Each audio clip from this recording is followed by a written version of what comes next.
Oh, all right, ladies and gentlemen, thank you for tuning in. This is going to be my official intro, and so that means I'm probably going to have multiple intros and recordings that are kind of fucked in the beginning, so bear with it.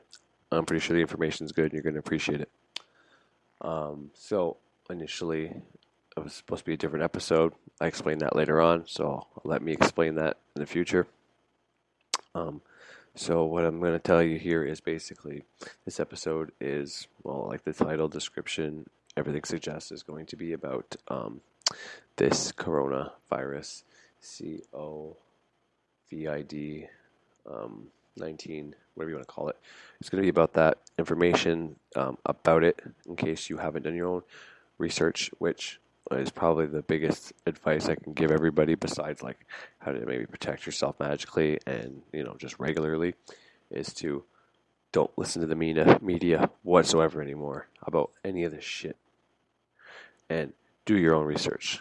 I'm telling you right now, 10 minutes of research in any direction is going to illuminate a lot about this, okay?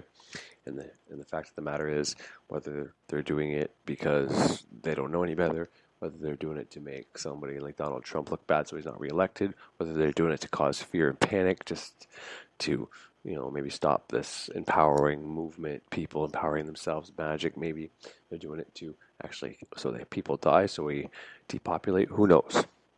All those could be all valid and actually what's happening simultaneously. So, and that's not even what I'm going to get into, although I can make a whole episode just about that, but I don't want to give any of those ideas energy. So, but what I do want to say right now is the first, what you're going to hear right after this part is going to be initially what my episode was going to be. This was the initial intro to the episode, and I think I maybe touch on coronavirus a bit, but very vague and not really in any direction. So I don't know how long it is, 15 minutes or so.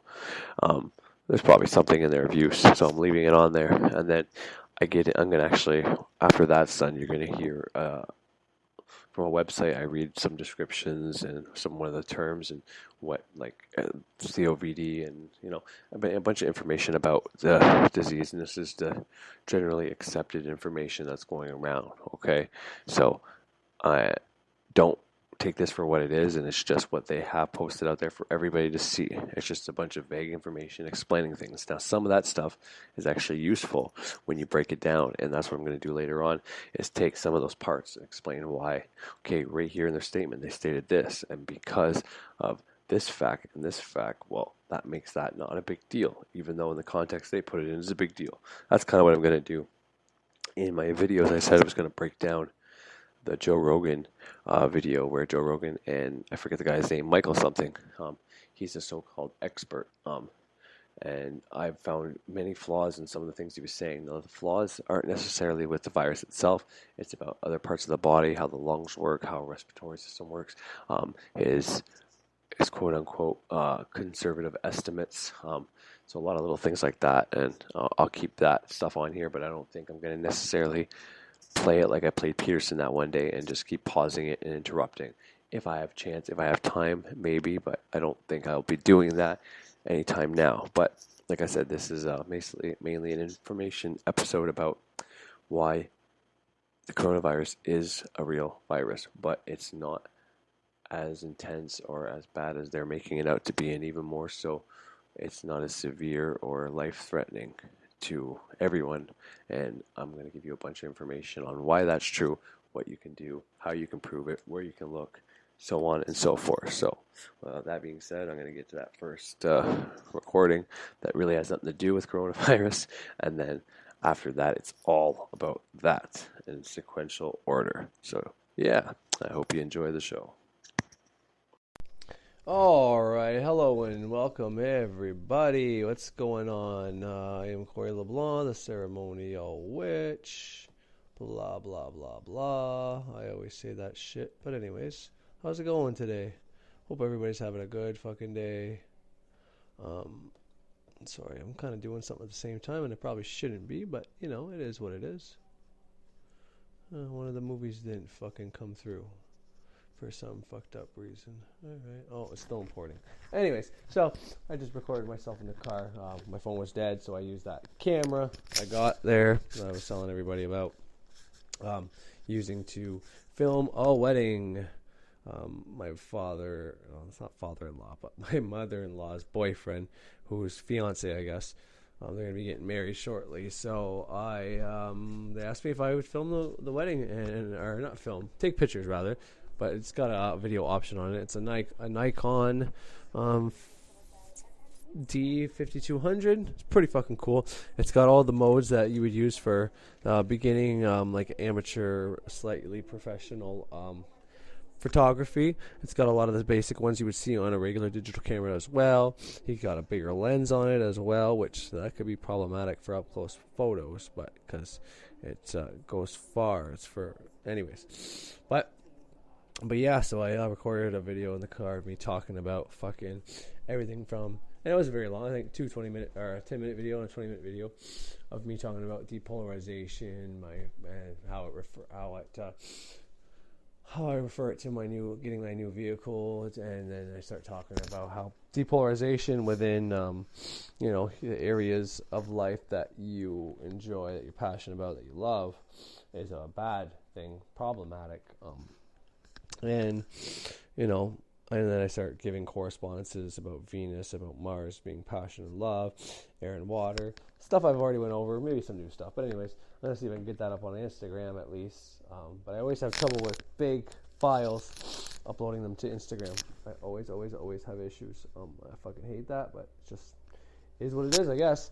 So, I'll try to put that on, and if not, the very fucking least, I'll end up fucking playing the audio for you guys to hear, and from there, you'll get to hear what I fucking said. And if not, I'll just go over it again here, I guess. Fuck. No big deal. Anyway, so today, what do I want to talk about? Well, I kind of want to talk about, not Peterson. I'll leave that go.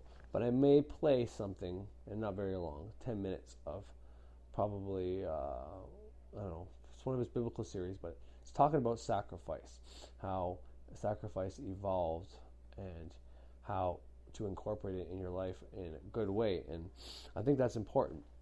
So I'm going to talk about that in a bit. But I also want to talk about believing in God versus maybe atheism if you want.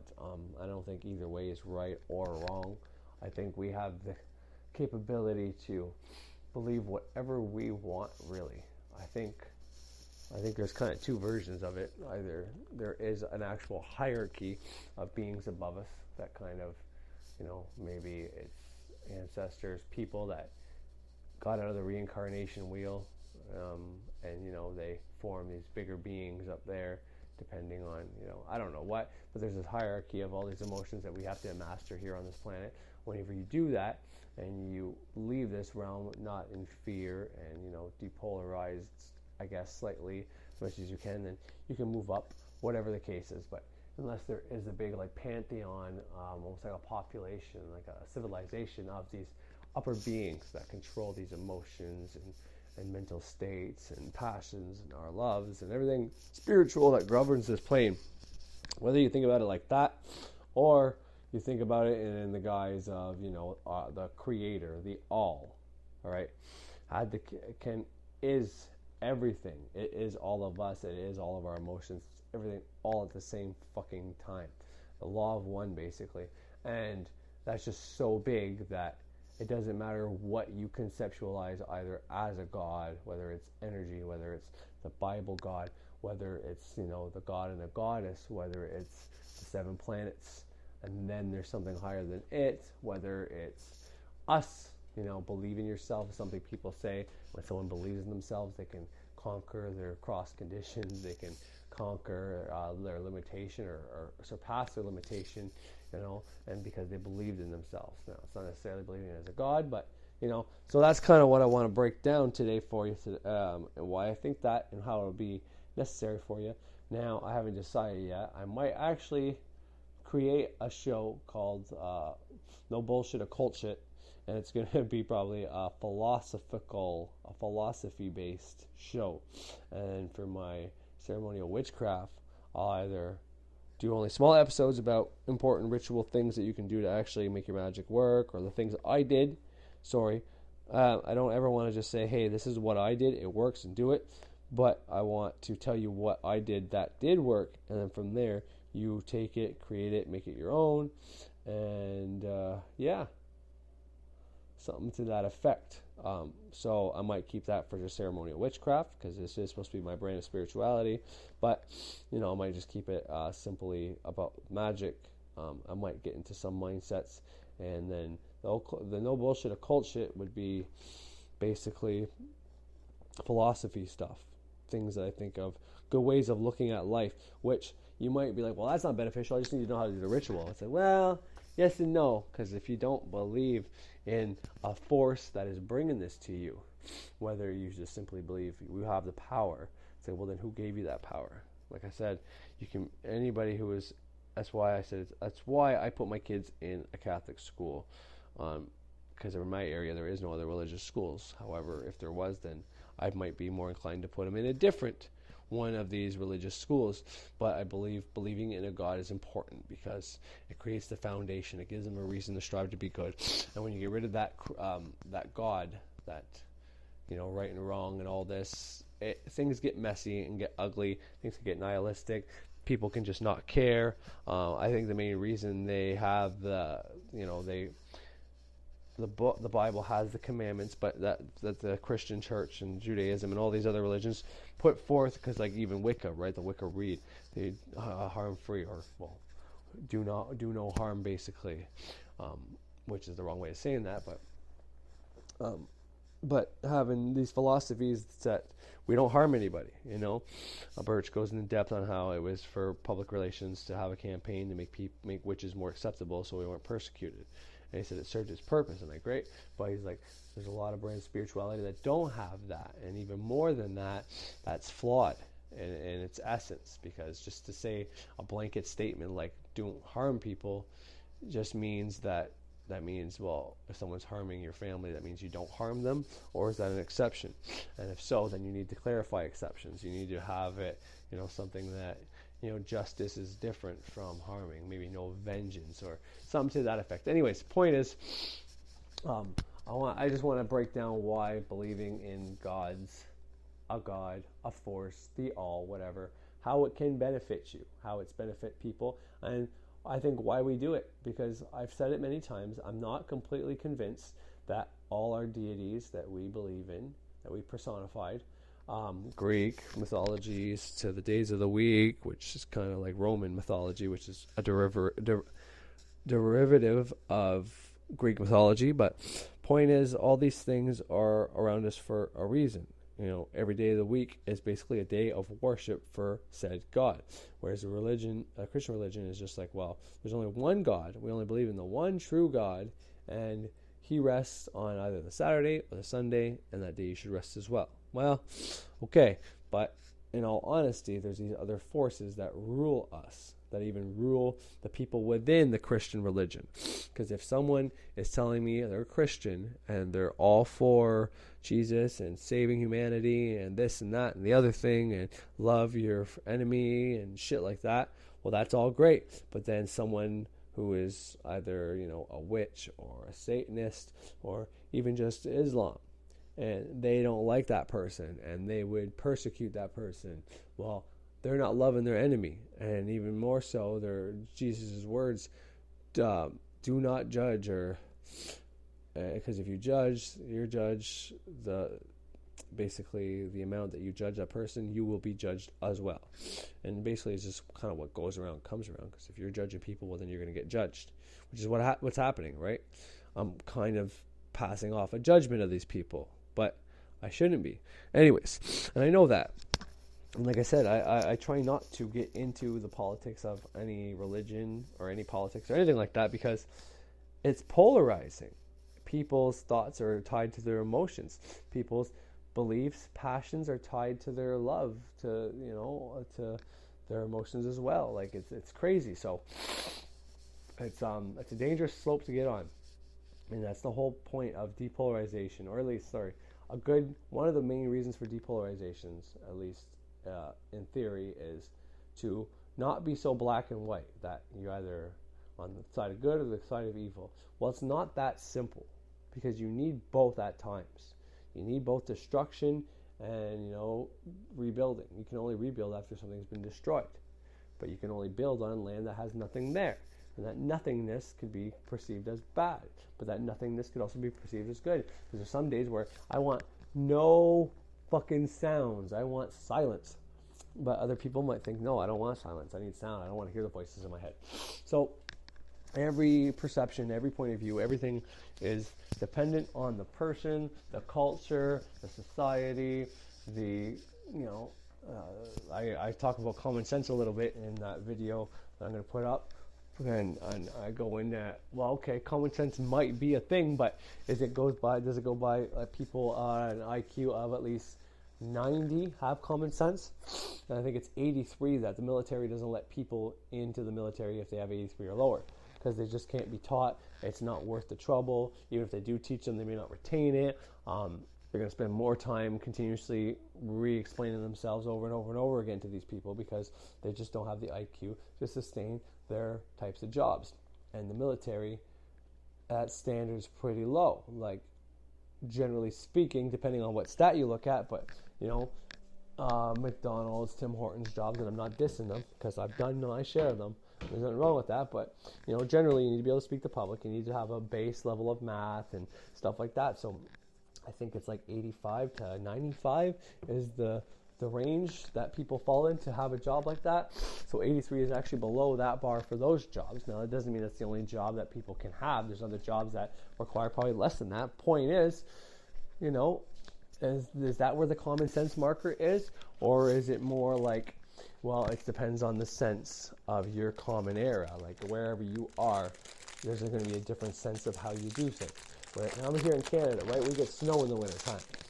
So if someone has a sports car, convertible, they buy that. And it's like, well, do you have somewhere to store it for the winter? Do you have another car to drive in the winter? And they're like, well, why would I need that?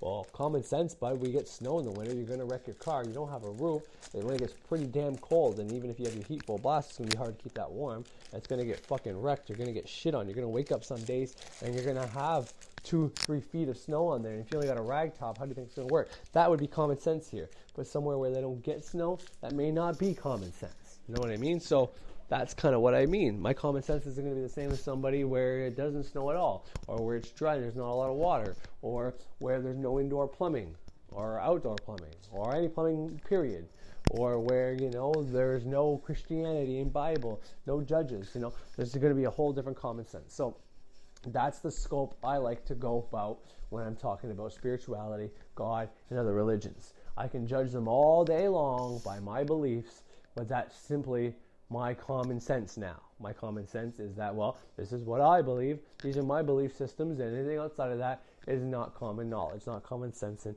even more so, it's stupid to believe in that. Well, that's my opinion.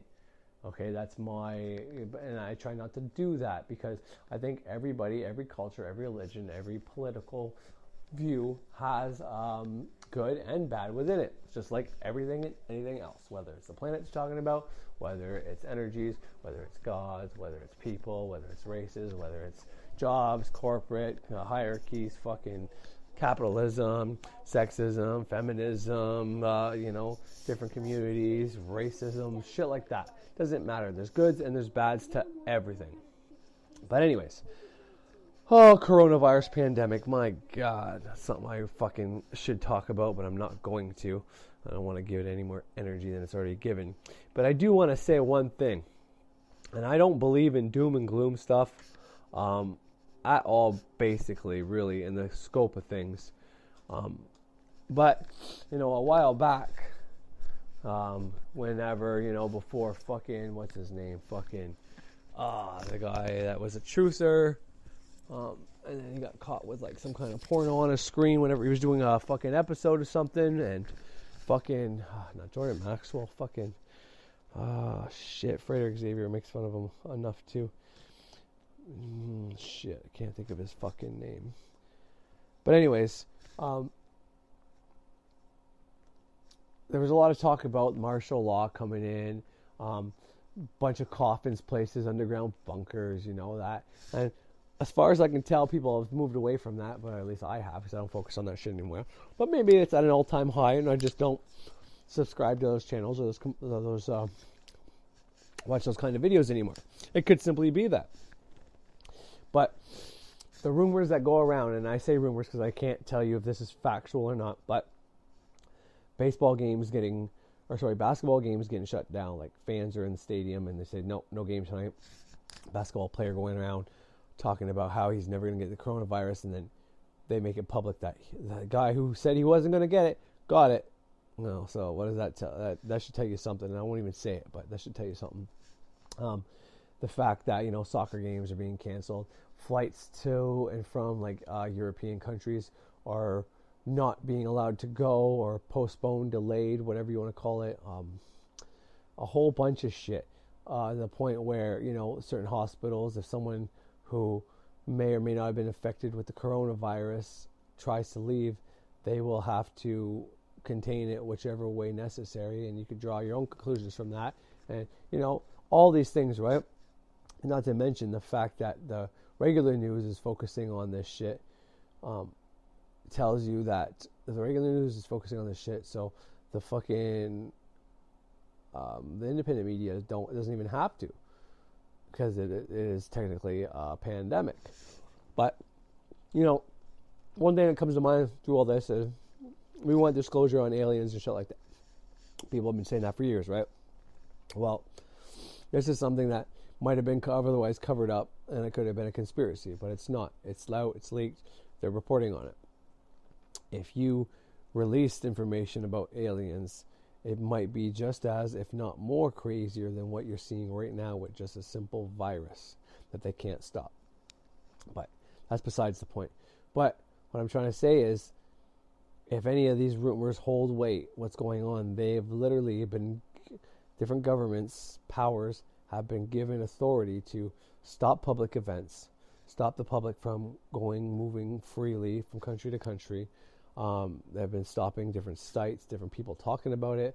They've been, to be able to kill, shoot, injure someone for just simply trying to check out of a hospital, which is normally your right? That doctor tells you you should be looked at, you should this, but you can sign yourself out.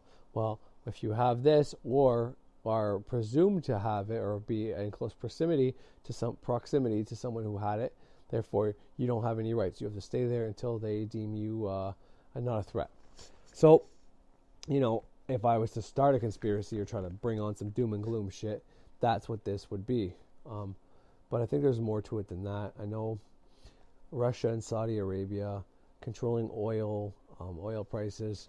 50, I don't know what the price the units are or how it is, but I know something like 50. Anyways, I know Russia and Saudi Arabia were trying to keep the the oil prices roughly the same.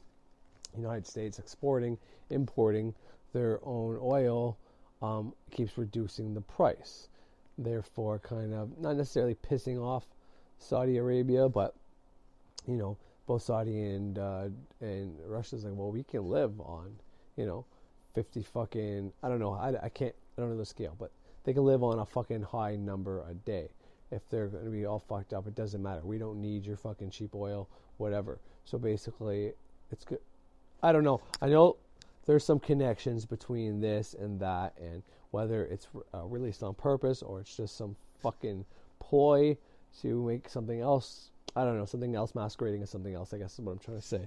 But it's worth looking into and coming to your own conclusions.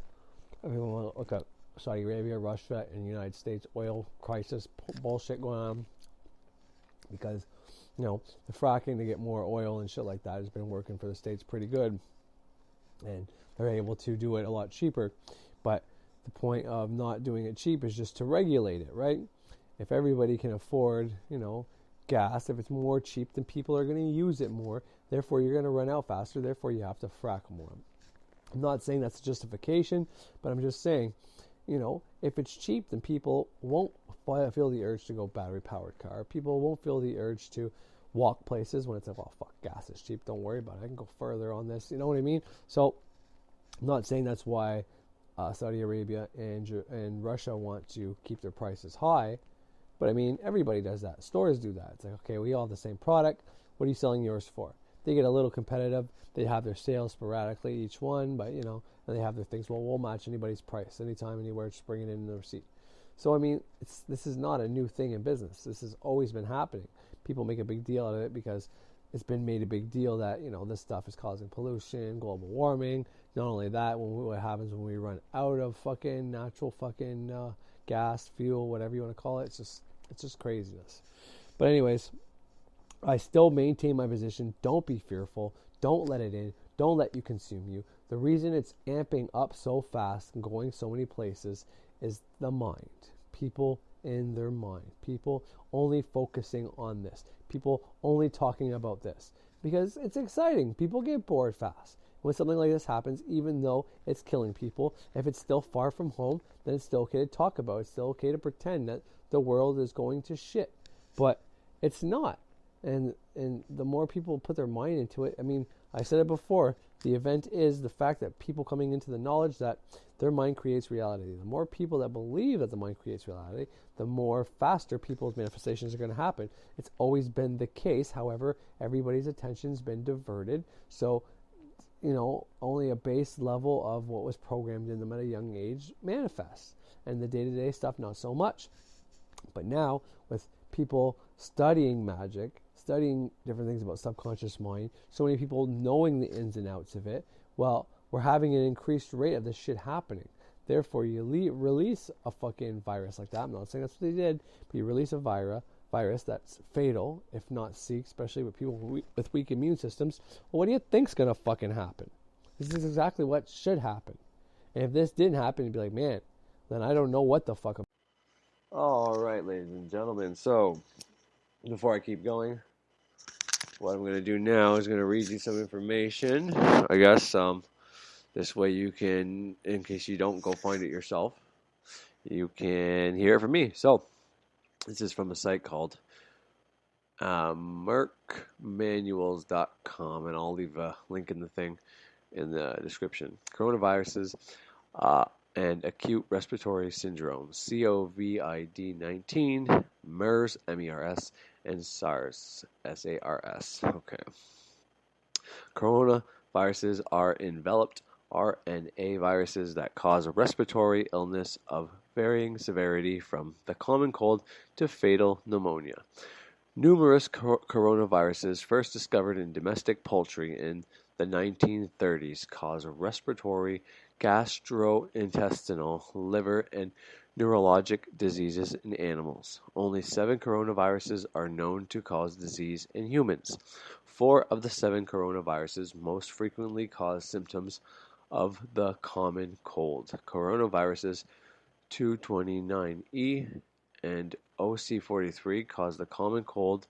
The stereotypes NL63 and HUK1 have also been associated with the common cold. Rarely, severe lower respiratory tract infections, including pneumonia, can occur primarily in infants, older people, and the immunocompromised.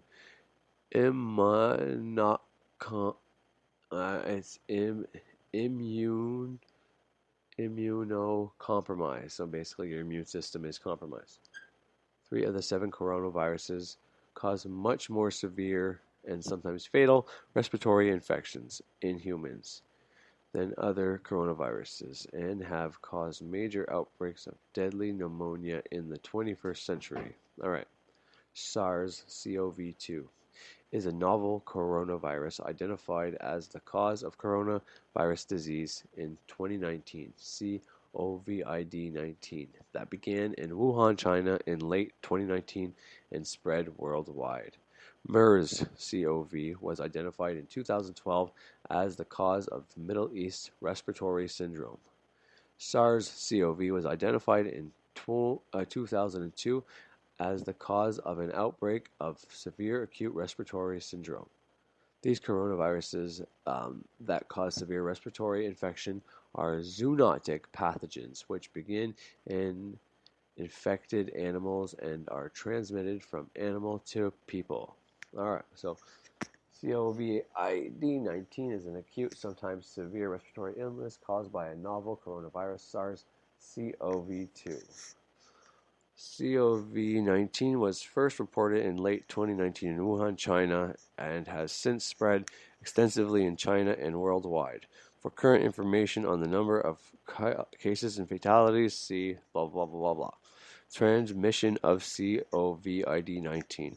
Early COVID-19 cases were linked to a live animal market in Wuhan, China, suggesting that the virus was initially transmitted from animals to humans. Person-to-person spread occurs through contact with infected secretions, mainly via contact with a large respiratory droplet. But it could also occur via contact with a surface contaminated by respiratory droplets. It is unclear whether infection can be acquired by the facial oral route or what role aerosols, small respiratory droplets, play in the transmission. It is also unclear how readily this virus spreads from person to person or how sustainable infection will be in a population, although it appears more transmissible than SARS and spread probably more similar to that of influenza. Super spreaders played an extraordinary role in driving the 2003 SARS outbreak and may also play a significant role in the current COVID-19 outbreak.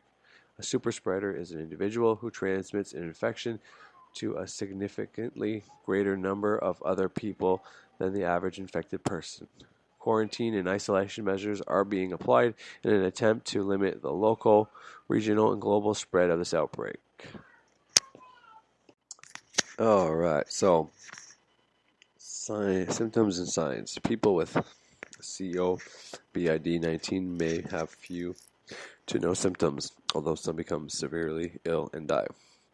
Symptoms can include fever, cough, shortness of breath. Those with more severe disease may have lymphonia and chest imaging findings consistent with pneumonia. The exact incubation time is not certain. Estimates range from 1 to 14 days. Initial case fatality rate estimates from China 2.3 in the largest case series indicates that appears less severe than SARS 10% or MERS 35%. Mortality increases with age.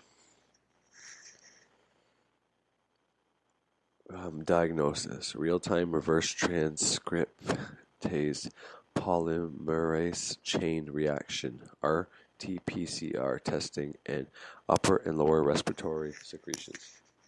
In U.S., until recently, diagnostic testing for COVID-19 has been done only at the Centers for Disease Control and Prevention (CDC), but the tests are being made available to select laboratories authorized by the Federal Drug Administration under an emergency use authorization EUA. That doesn't sound good. Clinicians can also access laboratories testing through public health laboratories in their jurisdictions, so on and so forth. Okay, so I think that's all I'm going to say about that. And I think I'll leave the rest for later on. And just so you know, anyways, yeah, so that was just some basic information that you're going to hear that again as well right now. I'm going to play something, a YouTube video, which I heard a lot of this information first from. Alright, so let's play that bitch. Hopefully it's not too loud. My daughter's now sleeping.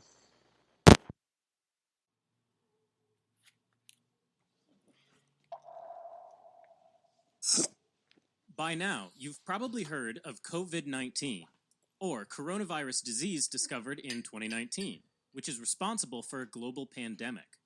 Thus far, the main country affected has been China, but it spread to a number of other countries around the world to a varying degree. The virus was initially referred to as the 2019 nCoV, or the 2019 novel coronavirus, and was informally called the Wuhan coronavirus. The World Health Organization named the disease COVID-19 because it doesn't refer to a geographical location, an animal, a person, or a group of people, all of which can lead to stigma. They also wanted to make it pronounceable and related to the disease, which is not an easy task.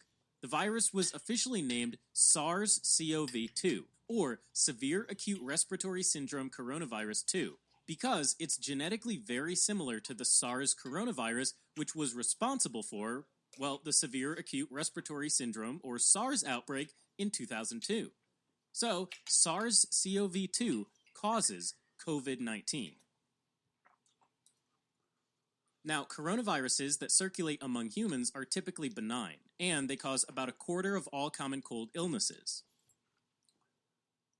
But occasionally, coronaviruses that circulate in an animal reservoir mutate just enough to where they're able to start infecting and causing disease in humans, if they're given an opportunity. In 2002, SARS was a coronavirus that hopped over from bats to civets, which is a cat-like mammal, and then over to humans.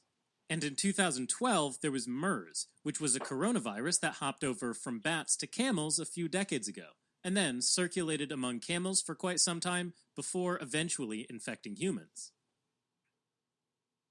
COVID-19 most likely also started with bats, but this time the intermediate host was probably a pangolin, an animal that looks like a cross between an anteater and an armadillo.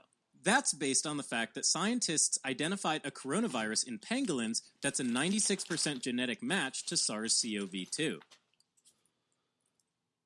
Sadly, pangolins are heavily trafficked around the planet, largely because people believe that their scales have healing properties. And because they're moved around the world rather than just left in the wild, there are ample opportunities for a coronavirus to go from a pangolin to a human. As of February 11th, 2020, there have been 43,103 cases of COVID-19 and 1,018 deaths, with a fatality rate of 2.4%, according to the World Health Organization. The vast majority of cases and deaths have occurred in China. For a little perspective, the 2002 SARS outbreak resulted in 8,098 cases and 774 deaths, so the fatality rate was around 9.6%. And the 2012 MERS outbreak resulted in 2,494 cases and 858 deaths, bringing the fatality rate to 34%. Finally, for the 2014 Ebola outbreak, which was granted not due to a coronavirus, there were 28,639 cases and 11,316 deaths. The fatality rate was a whopping 40%. At a microscopic level, coronaviruses are single-strand positive-sense RNA viruses with protein spikes on their surface that look a little bit like a crown under a microscope. In fact, corona is Latin for crown. Besides just looking majestic, these spikes allow the virus to invade cells lining the respiratory tract and lungs. After binding, the coronavirus enters and takes over the cellular machinery to make more and more copies of itself so it can spread to the surrounding cells and get into the mucus. Sometimes the infection is mild, and some people don't develop any symptoms at all. For others, they can develop symptoms that range from pretty mild, like fever, cough, and shortness of breath, all the way to serious problems like pneumonia. Severe lung damage can cause acute respiratory distress syndrome, or ARDS, which occurs when the lung inflammation is so severe that fluid builds up around and within the lungs. The severe infection can cause septic shock, which happens when the blood pressure falls dramatically, and the body's organs are starved for oxygen. ARDS and shock are the main cause of death for people with the infection, and this is more likely to occur in those over the age of 60, smokers, and people with previous medical conditions like hypertension. In addition to causing disease, coronaviruses can spread quickly. Usually the virus spreads when people cough or sneeze, and tiny droplets containing the virus are released. These droplets can land on another person's mouth, nose, or eyes, and that allows the virus to enter a new person. The virus can also be found in a person's stool, and in rare situations, coronavirus has been transmitted from one apartment to another within a residential building. This was also seen in the 2002 SARS epidemic. At that time, faulty plumbing allowed virus-containing fecal matter originating from one person's apartment to drift from drainage pipes back into fixtures like sinks and toilets within other apartments in the same building. Not only did this create a terrible smell, but it also allowed the virus-containing droplets to deposit on bathroom surfaces, ultimately causing people in those apartments to get ill. Something similar may have happened with COVID-19, and this is being actively investigated. Once a person is infected, symptoms develop an average of 5 days later. This is called the incubation period. However, the incubation period varies from person to person, and in some studies, it's lasted as long as 24 days. Now, there's debate about whether or not asymptomatic people can spread the disease because these people typically have low levels of circulating virus. But even if they do, asymptomatic transmission likely plays a minor role in the overall epidemic.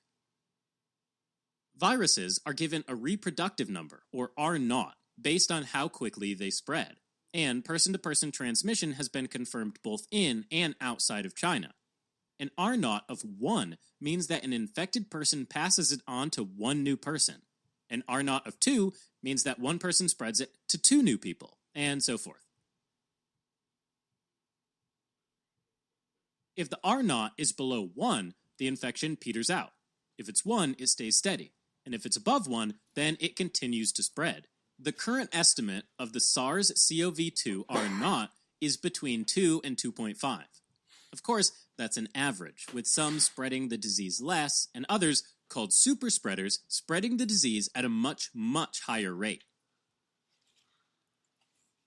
The exact cause of these super spreaders is unclear. Perhaps they're just in contact with more folks.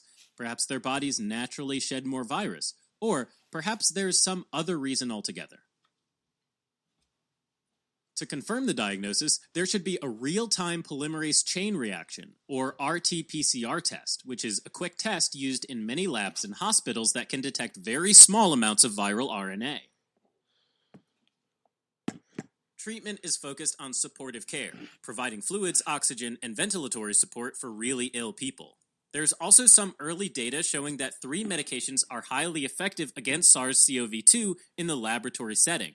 These medications are chloroquine, an anti-malarial drug, ritonavir, an anti-HIV medication, and remdesivir, an antiviral drug previously used against Ebola. Remdesivir was given to the first U.S. patient with COVID-19 on day 11 of his illness as he was clinically worsening, and he began to improve the very next day. Large-scale clinical trials using remdesivir are already underway in China. Unfortunately, there's no vaccine currently available to protect against COVID-19. At best, it looks like a vaccine will be many months away. So, for now, the goal is to avoid human-to-human transmission, starting with isolating people with COVID-19. Coronaviruses don't usually spread over long distances in the air, but they can travel roughly 3 feet, or 1 meter, from one person to another on tiny droplets of saliva, which are produced when someone's coughing or sneezing. In addition, some strains of coronavirus can survive on surfaces for over a day. With that in mind, if you're a healthy person living in a non-outbreak area, the recommendation is to avoid travel to disease outbreak areas, generally stay away from crowded places, and stay at least 6 feet or 2 meters away from anyone with symptoms.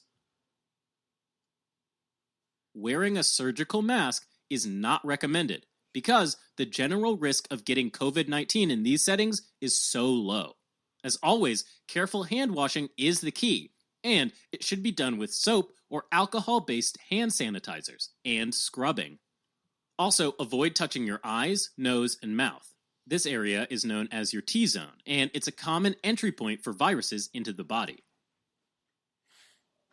For healthcare workers who are around people with COVID-19, the recommendation is to apply droplet and contact precautions.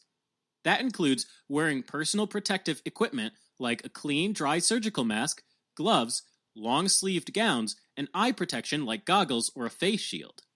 When performing a procedure that generates aerosol, like tracheal intubation, bronchoscopy, CPR, or non-invasive ventilation, it's important to wear an N95 respirator. This prevents 95% of the small particles, like respiratory droplets, from passing through. Alright, as a quick recap. The SARS-CoV-2 virus causes a respiratory disease called COVID-19. The virus probably originated from bats, and then went to pangolins as an intermediate host, and finally to humans. The virus travels in respiratory droplets and enters the body via the mouth, nose, or eyes. Once inside the body, it replicates in the respiratory system, causing symptoms like fever, cough, and shortness of breath. Some people might develop more dangerous complications like pneumonia, ARDS, and shock. Treatments are focused on supportive care, but certain medications like remdesivir are currently in clinical trials. In the meantime, the best strategy is prevention. This includes careful hand washing, avoiding traveling to disease outbreak areas and crowded places when possible, avoid touching your T-zone, and, if you're a healthcare worker, using personal protective equipment.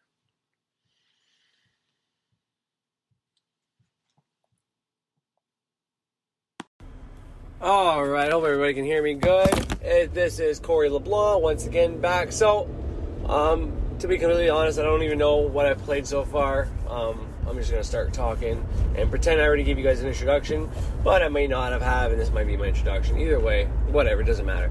Like I said, in those videos, if anybody saw them on Instagram, and odds are it probably won't be on at 5, but I'm going to work hard to try to get it somewhere between 5 and 6 on, but it might be more like between 6 and 7. But anyways, the episode that I'm currently recording. But I made, I think, 5 videos on Instagram explaining that I'm going to be talking about coronavirus, and I'm going to be, I was going to say demystify, but I'm going to be trying to help people realize it's not as bad as it seems, by just some facts. And I've said this to many people already. If you take the time, 10, 5, 20 minutes to do some research, and not just like, what is coronavirus, or how does coronavirus kill you? Don't do shit like that, okay? Ask better questions. This is the problem with our society, is people start in the wrong place. Their heart's in the right place maybe, but because when I wanted to find out, because the one guy on the Joe Rogan show, who's an expert, I guess, in finding, he's a detective for these diseases to see if they're full of shit, not full of shit, if there's something they can do. So what he said was their estimations was there's going to be 98 million hospitalized. I think there's already been actually 40 million cases documented, and they estimate conservatively 480,000 deaths. Okay, so right off the hop, that was like, oh, that doesn't seem like a lot of deaths, right? Now, you add that on to whatever, how many deaths we have a year, and, it's a big number. But just to put that in perspective, okay, let's say worldwide, 480,000 deaths. And that's a lot, because as of right now, the flu virus still takes more lives every year than the coronavirus has taken so far. But in Canada, in the year 2007, 238,000 people died in Canada alone.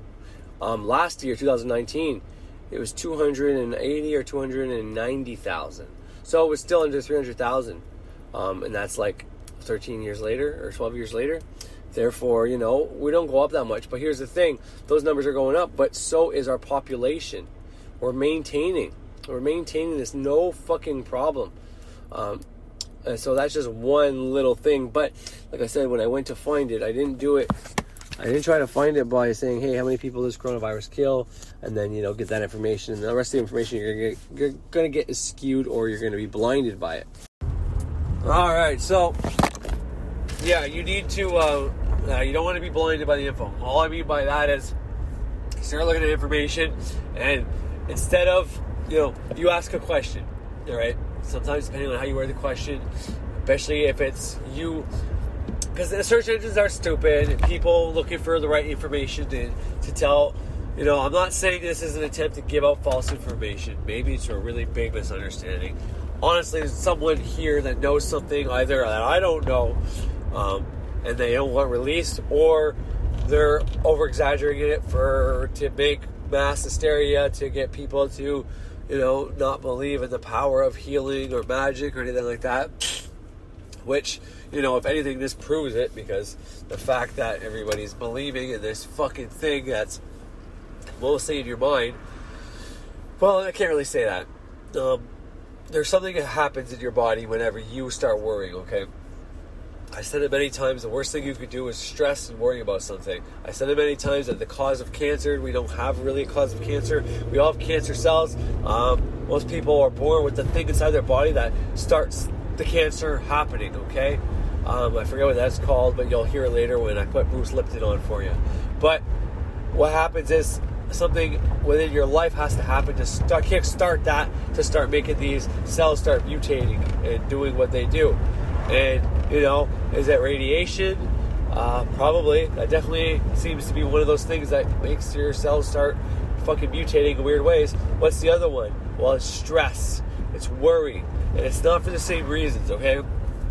Now, if you worry about something, does that mean it's going to happen? Obviously, yeah, that can totally be a possibility. The nocebo, something like that effect, is the opposite of placebo effect. Tell someone they're going to get cured, give them something, their mind cures them, right? Because they have something, they believe it's going to cure them, they get cured. Same thing is also true. You don't actually have something, but you think you do, and then boom, all of a sudden you do have it. It's the same process but reversed. So there is some truth to that. But more importantly, especially with this, the people that are dying have weaker immune systems, or they have another disease, they have another illness, they have another condition, and between those two, it takes them out. And you say, well, why is that? Why does this thing heighten that? Well, first, just let me tell you some facts. Okay, whatever the fuck it's called. In 2002, SARS. I can never remember what the fuck the S stands for. It's, anyways, forget what the S is for. Fuck, I know the last one's syndrome. Something acute respiratory syndrome is what it is. I'll actually look it up here in a second for you. But SARS, people think SARS is a fucking something, and it's not. It's not a fucking anything. What SARS is a respiratory syndrome. Okay, I'll stop thinking about the S. But anyways, that was in 2002. It was SARS CoV-2, okay? And that was a coronavirus, okay? It was coronavirus 2. It was... Oh, God. All right, give me one fucking second. All right. So, the S is for severe acute respiratory syndrome. That's what the S stands for in SARS, okay? Now, there was a MERS. No, not Mars. There's an M-A-R-S and M-E-R-S. MERS, okay? That happened in 2012. So, SARS 2002, coronavirus. And that one is a mutated strain. What does mutated strain mean? Well, first, does coronavirus hasn't existed before? Well, I just told you it has, okay? But is there coronaviruses that don't do this? Or was that one in 2002 coronavirus that didn't kill? Well, if you remember SARS, you would know it killed people, but not that many. Now, there are coronaviruses that people pass to each other all the time. Us humans circulate coronaviruses to each other all the fucking time, okay? And it is most commonly the common cold, okay? Not all of them are the common cold, but generally, it doesn't get past that. Sometimes you get fever, sometimes you get pneumonia, but that is the coronavirus that we spread to each other. It's not something that takes anybody out. Even people with issues normally don't get taken out by the coronavirus that gets spread from human to human, the one that's within us. Now, there is one that gets mutated from animals, and sometimes if it gets mutated enough that our body will accept it. But there's a reason for that, I think, and I'll tell you that in a second. So, this coronavirus, okay? Well, let's go back to, 2002. The SARS epidemic was a coronavirus that started with bats and then got passed on to, I forget the name of the animal. I'll try to remember. I'm going to play you the clip that says it anyways, but it's like this cat-looking thing. And then from there, it got mutated enough to become, for us to catch it, for however, maybe we ate the cat, maybe the cat pissed on something, or leaves, we pick up the leaves, touch our mouth without washing our hands completely, and boom, buddy spreads it, keeps going from there. Who knows? That seems likely, though. Okay. I mean, unlikely. Anyways, in 2012, the MERS outbreak, which is a real one, you'll look it up. This one was also started with bats, and then it went to camels, and then it came alive. And now people say it's bats and snakes, but because the truth movement was pretty big in 2012, that's probably why they didn't release anything. Whereas I feel right now we're not so into conspiracy anymore, as spiritual power, spiritual empowerment, and movements and magic have taken a big rise. And, in ways I think this might be a way to stomp it out. But that's just my opinion. But anyways, oh, sorry, I'm a little stuffed up too, which is kind of a weird coincidence. But anyways, all those viruses were mutated strands that people got.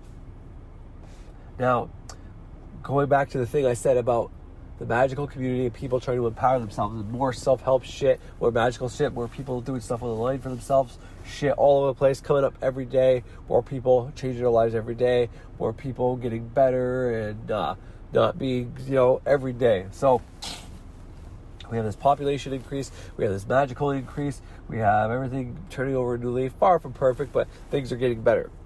Well, I'm not saying they need a population decrease, I'm not saying that at all. But, how do we make people not use their mind for magic? How do we get them out of that? Maybe the ones that are already pretty good magically, they get to keep it, but let's stop the rest of the people from following. It is the age of Aquarius, and the age of Aquarius means everybody's going to learn to do magic. They're going to realize their mind is what creates their power, or how they harness their mind can make them harness and have whatever they want. So let's just stamp that out of everybody right now. So how would you do that? Well, simply by using the person's mind against them. Most people know about fight or flight, all right? I've even talked about it. Most people know about it. Okay, fight or flight is something that happens when, most people say it's when your ego takes over, okay? It's whenever your ego-driven fight or flight kicks in, and you're either going to run, or you're either going to run, or you're going to fight, right? Well, that's probably true, because, I've heard it from people like Greg Braden. Greg Braden's friend with Lipton, and Lipton has a different way that I'm going to tell you about, that how I interpret it, okay? So that's probably true. But, that ego response they're talking about is what we're having now when we get upset, when we get stressed out, okay? And it's not necessarily just because you're stressed that you start freaking out and wanting to fight or flight, but, it probably has something to do with it. But, how can I word this? Okay, well, back in the day, if we were running from an animal, a bear, a tiger, a fucking dinosaur, a dragon, who knows? Not that I think dinosaurs or dragons are real, but, I have no proof of they are or aren't. But don't tell me all those fossils really, you buy that shit or not. I don't know if that's true or not. I'm not even going to speculate on that. But let's just say we had to run from these things. Well, where would you want your blood to go? When you're having sex, where does your blood go? Well, for men anyways. Well, women too, though. It goes to the libido, but the clit and all that, right? But for men, when they're having sex, all their blood goes to their penis and it gets hard. And, that's God's measure to make sure there isn't more rapes and murders and babies than needed. Only when they get turned on, which, we have drugs that keep us turned on all the time, which means we want to fuck all the time. But anyways, point is, if you're in danger, you want the blood to go to your hands and your feet. And it's not so much your head. You're on pure instinct. You're going to run. So when your blood's not in your head, you're not using it for your brain to overthink things, it goes to, you start going into a survival mode, which means you're instinctively. Big animal, gonna kill me, run. Big animal, gonna kill me, can't run, fight. You want your hands and your feet to have the blood. But likewise, when that happens, the body, where the blood normally is, I forget the term for it, general midsection from, pelvic to shoulders, okay? All that's where the blood normally goes. That's where healing happens, where all the cells are, told what to do, all that in the brain, but it gets circulated up to the brain from there. Your heart pumps it all over your body kind of thing. Ish. I mean, your subconscious mind kind of helps too, tells it what to do, but it's like a cycle, right? Heart, mind, kind of thing. The heart, mind, right? So, whenever the blood's out of there, you're no longer making, you're no longer killing off the cells you don't need. You're no longer making more cells that you do need. you're no longer protecting, or you're protecting, but you're no longer in, growing or anything good. So that's important to know. But in today's day and age, when we go into fight or flight, okay, not always your ego, okay? Sometimes that happens. Someone pisses you off, you have an ego trip, you start getting all, egocentric, whatever, you start freaking out because, they insulted you, you got hurt in the ego, they poked you in the pride. Doesn't mean your all your blood goes to your hands and feet, but it kind of does because people are ready to fight, and they start being mouthy and typing, go for a walk or whatever else, and so that's one of the ways that happens.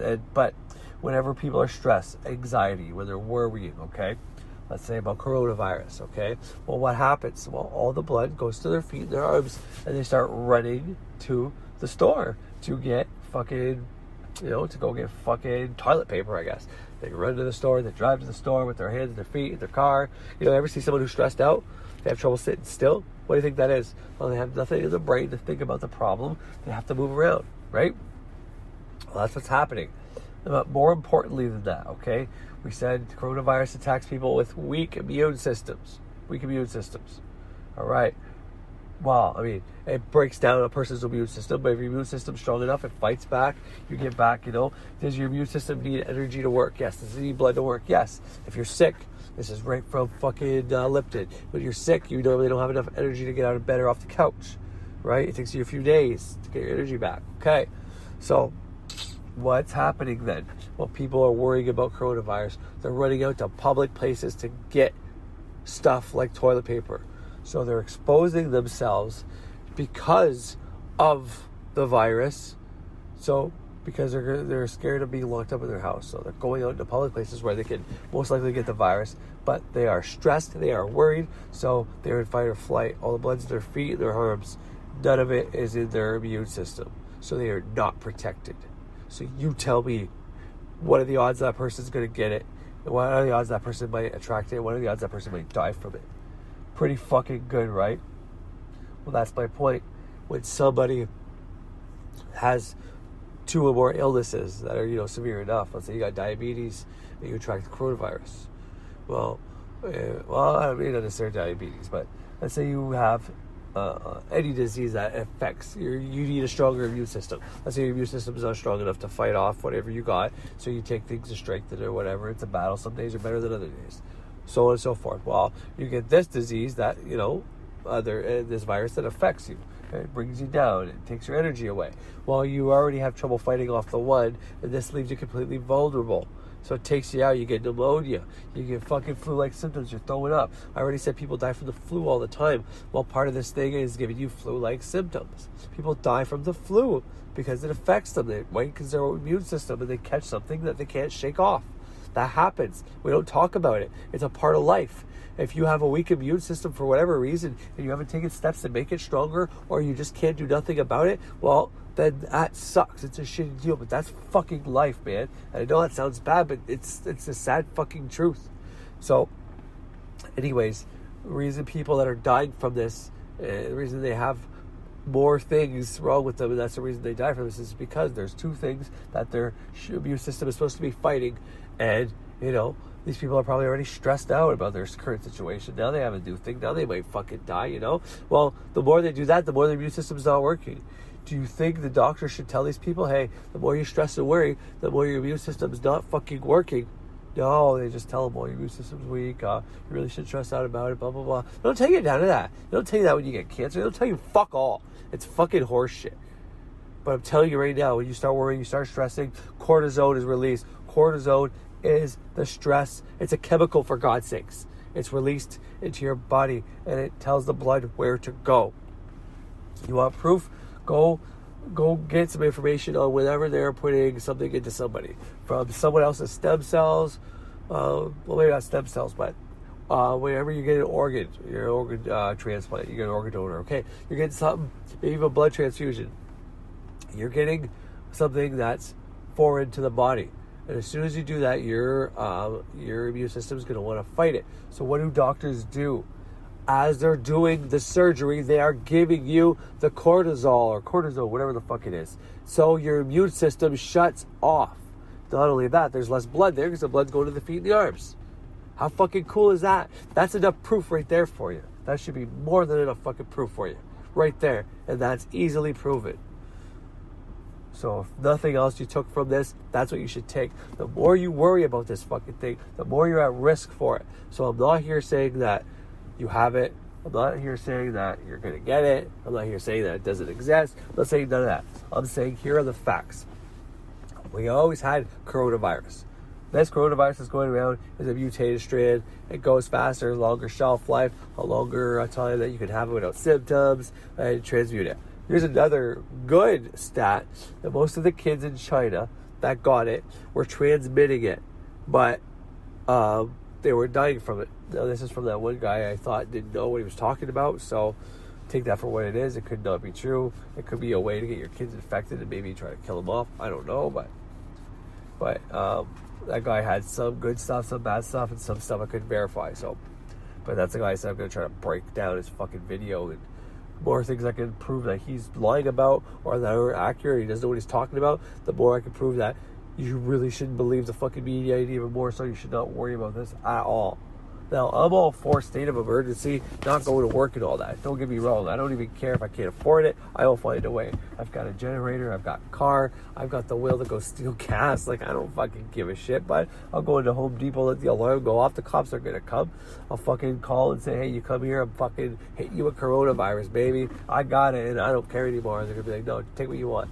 No, I'm just kidding. That's all just crazy talk. But the point stands is that I'm all for this shit, but I'm not for, I don't want the panic. I don't want people thinking they're going to die and do something stupid and they're just locked up for the rest of their life, or, people going out there fucking doing something that they're going to regret. And then, because you start believing in an ideology, you start believing in something so bad, you can find all the conclusions and it'll make sense. It'll make so much fucking sense, but it's not going to be good for you because it doesn't mean it's true. Your perspective is just tainted. That's it. But anyways, so I have a bunch more I probably want to talk about, but that's just a start. I got to go back home and help my wife with the baby there, but I'm going to review this, my notes. I'm going to get all the videos ready for you. I don't think it's going to be a very long episode today, but, maybe I'll get into the God thing. Maybe I won't. I don't really know yet, but I'm going to see what I could do. But I want to just really iron this out for you. I really want you to show you that, you've got minimal worry. And all you need to do is take precaution. They're making it look really serious when they start shutting things down. And maybe they just want to minimize it. Because maybe, just maybe we don't die from this. But maybe because if people get it and they get tested with it, they're going to freak out. Maybe these people, the governments actually know that the mind is more powerful than anything. And because someone started or said this thing can kill you, that if people find out they have it, they might actually start dying from it. And maybe they're trying to prevent it. So they're just trying to sustain it, keep it together, give these people hope and heal them up and whatever else. Maybe they don't want the elderly to die in this society. You know what I mean? Maybe. Who knows? Point is, I don't know why it's being done like this. I don't know why they're feeding fear to you.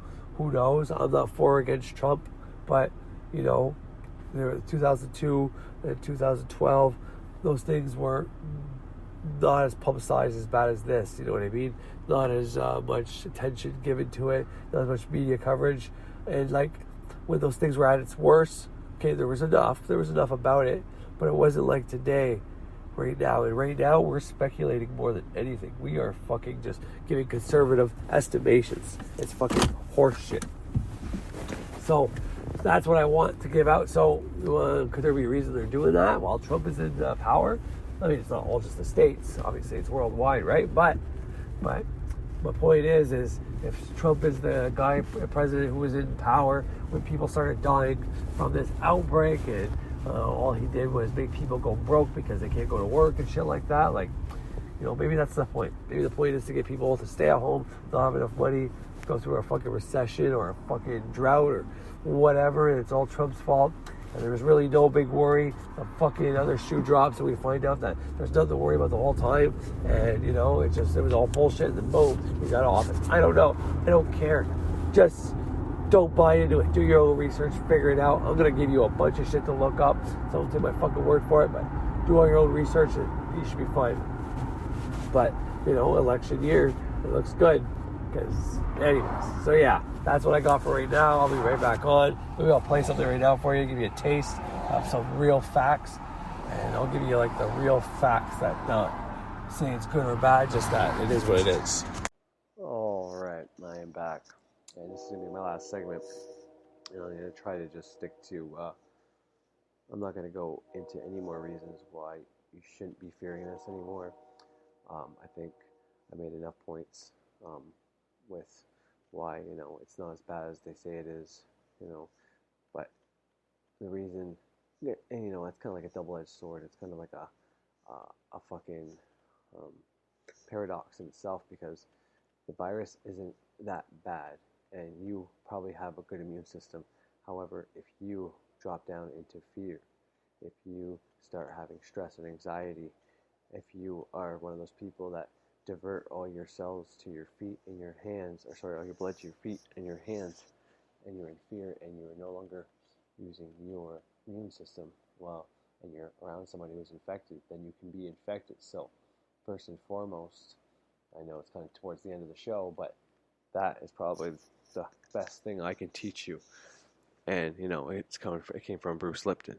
So, it's not something I know. It's something that came from a PhD neuroscientist who's been working with stem cells. He was the first guy, I think, in the United States to work with stem cells. I don't know if he was the first one, period. But he basically discovered that stem cells, take them out of someone's body, and these cells will do stuff on their own. They have their own consciousness. And that's why everybody use stem cells with people with leukemia, because leukemia is a very hard thing to do. My mom actually did stem cell, got her stem cells out, didn't give it to my Aunt Mary, and it was like 90% almost took, but it didn't quite take. And, because once again, something from someone else's body into somebody else's body, right? You have to shut down the immune system for that. Luckily, well, not luckily, but my Aunt Mary's immune system was pretty weak anyways. They probably didn't need to shut it down. But something like it just didn't take. But because they were sisters, their DNA was as close as you could get, except for maybe twins. But even then, it's not exact, I think, anyways. But, that's probably the biggest thing I can teach you about this today. And it's something I've been saying from the get-go. But now you know the science behind it. I was working on getting you the belief first, that what you think about, you bring about. That if you're dwelling on bad shit, you're going to get bad shit. I wanted you to know it from the placebo effect, but the reverse effect of the placebo effect. I want you to have that detailed in your mind. What? Why are you using the box? I'll just turn it off. Use the thing. You gotta give me a bit, baby. Okay. Just use the keyboard and push the window button. Push the escape button. You just gotta change the HDMI. Sorry about that. My daughter was having trouble with the TV. I might have to go help her. But anyways, the biggest thing, like I said, I was trying to get that into everybody's head, and hopefully it worked. And everybody believes that what you think about, you bring about. What you focus on persists. What you give energy to grows. All those little axioms, all those little things there, they're real. But this is one of the ways that it's scientifically proven to be real. So I'll say it one more time. When you are in stress, when you release stress hormone, the stress hormone is a chemical called cortisone. Did I get that right? Cortisone. Anyways, cortisol. I think it's cortisone. But anyways, that is released, and that basically shuts the immune system. And if you want proof of that, that is used when people are doing, when people are getting. Sorry about that. When people are having surgery and putting foreign tissue, like organs, in someone else's body, they simultaneously as doing the surgery, they will put that in the patient's body to keep their immune system shut off. So, if there's anything that you take of importance out of this, is that would be the one of the most importance, and then after that would be the fact that the coronavirus is something that's been around for a while. There's 4 strands that are from the common cold. You heard me name them, I think, earlier. And then the other 3 strands are, those are the mutated ones, I believe, that we know about. And those ones are a little more infectious and a little more severe. But your immune system, if it's working correctly, if you're in good health, you should be able to beat it. If you are not in good health, or if you have something already attacking your immune system, then you have worse chance of beating it. So, that being said, what would I do if I want to keep the coronavirus away? Well, I'll tell you exactly what I am doing. I am mainly right now using candle magic. Now, I said it before a few episodes ago that I go a roundabout way to do things. So I won't exactly write on the candle, thank you for banishing away the coronavirus, something to that effect, because, you're almost affirming that it's there. All right. So where was I? All right. So, directly saying you banish something specific. Frater Xavier talks about identifying what you have. When getting like Raphael to work on it, and when you have the name, then it's easier to pinpoint instead of being vague, which is true. But I don't like. It depends. If you're just simply banishing something, then that's great. And if you never had it, well then, it's hard, because if you actually have something and you banish it, then you don't have that issue. It's not really an issue because you already have it. But if you don't have something like coronavirus and you say, I reject it and I banish coronavirus, put that on a candle, keep doing that, great. But what happens when nature goes to fill that void? She's going to put what was already there. And obviously that wasn't already there, so there's a chance it won't happen.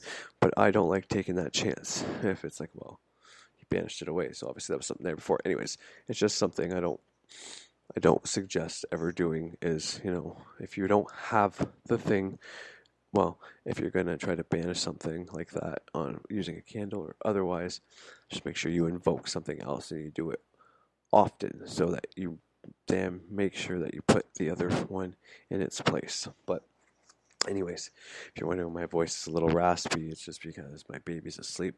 I'm recording upstairs right now instead of the car. This is why I rather do it in the car. But anyways, so severe acute respiratory syndrome. Okay, that's what SARS stands for. It's not actually a thing. It's like a title, because it's SARS coronavirus 2 or coronavirus or SARS coronavirus ID 19, which is I don't know. I forget what the ID was, but anyways, if in case you're curious about that MERS, it's Middle Eastern Respiratory Syndrome. So white candle, having a white candle continuously going with Raphael's sigil on it. Okay, and you make sure you state that you're giving that to Raphael for compensation, for trade, basically for saying like, for you're paying him. Basically, it's your offering to Raphael for, coming in and healing all sickness, infection, disease, illness, if you will. And like I said, once again, I don't like doing that, but I do it when people are already ill. This is not something I continuously do before people get ill. But if someone's got some colds, got some phlegm, showing some symptoms, well, then there's an illness there. So maybe you don't write disease, but you write sickness, illness, infection. Put all that in there, and you thank Raphael. I'm grateful to Raphael for banishing, rejecting, denying, or actually, on the white candle. White candle is more protection-wise, healing. Blue will also work. Protection, red for Raphael or for Michael sometimes is good, but you want to stay away from too much red, it's anger and stuff like that. But anyways, so if you're whatever spell you want to use, whatever candle magic you want to use, whatever sigil you want, if you want to visualize a dome over your house with the 4 archangels at every corner around your house with the thing in their hand standing by, you do that every day, and you make a sigil stating that that's what's going on, and that will not allow anything malevolent, baneful, anything that can harm your cells, your children's cells, whatever the case is. That would be a good way to go. You can do something like that, but for me, it's more about thanking the easiest way. That's using the sickness, illness, infection. I go that route all the time. It pretty much works. Pretty solid. I said that in my last episode. But the other route I go is just with positive, good words, basically. Thank Raphael for, increasing the communication between my cells and my subconscious mind, for increasing the healing abilities and speed of my cells, for increasing, strengthening my immune system. That's a good one to do on the white candle. And for everyone in your house, thank you, Raphael, for, you can even create an egregore too, if you wanted, that goes around, keeping your immune system strong, basically, something like that. But what I would do is simply, as much as possible, have a candle going continuously, probably 2 candles going. Give me 1 second, my baby's crying, and I'm going to have to go outside to finish this off. The question is, if we are so able to be healthy and young, why do we get sick? One of the most important reasons is stress. I will now show you how stress works using cells and then people. So I put cells in a petri dish, and I split the group into two sets. In one set, I put nutrients in front of the cells. The other, I put toxins in front of the cell. I put them back in the incubator, and I come back later and take them out. Where do you think the cells are in each experiment? When you come back, when nutrients are in the dish, the cells move toward the signals as positive growth signals. But when toxins are in the dish, the cells move away from the threatening negative signals. So when the cell sees something that gives growth, they move to the signal with their arms open to take it in. But if the cells see toxins, then what they do is they move away from the signal and close themselves down. Cells cannot be open and closed at the same time. Cells cannot move forwards and backwards at the same time. The conclusion, cells can be in growth or they can be in protection, but they can't be in both at the same time. So in summary, cells move to positive signals when they're in growth. They're attracted to positive signals. And cells will move away from negative signals. They'll be repulsed, but they're in protection. But there are signals that are neither positive or negative. I call them elevator music. When you get the elevator, you don't dance, but you don't get sick. But the same thing happens in humans. The mind will perceive the environment, and if it sees what it believes to be threatening, it will send a signal to the cells telling them that the environment is not supporting. And the system is called the hypothalamic pituitary adrenal axis. The hypothalamus is the part of the brain that interprets the perception. When the hypothalamus sees stress, it wants to tell the whole body something is going on. So it sends a signal to the pituitary gland, which is called the master gland. And that gland sends signals to 50 trillion cells. But if it's a threat, it will send the signals to the adrenal glands. And the common understanding of the adrenal glands is fight or flight. Then the adrenal glands release stress hormones to the body. And the first thing the stress hormones do, and I'll make a quote from a physiology textbook. The stress hormones cause the blood to preferentially go to the arms and legs. And why the preference for arms and legs? So you can run or fight. If the blood is preferentially going to the arms and legs, where was the blood before it was going to the arms and legs? It was in the viscera. And what's the function of the viscera? Growth, health, maintenance. Okay? So then logic. If the blood leaves the viscera, what happens to your ability to grow and maintain yourself? It goes down. And the reason is when you're in protection, you shut off growth. So like the single cell, the whole body is in growth or protection, but not both at the same time. Now, some people think of growth from a baby to an adult, but everybody needs to grow every day. Even if you're 100 years old, you need to grow every day.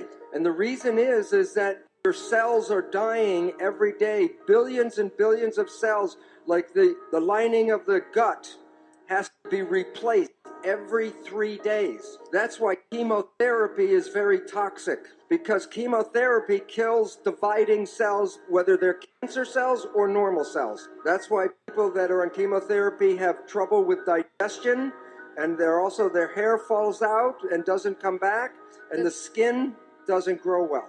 So if your days are filled with stress, then you are putting lots of hormones in your body to direct you for fight or flight.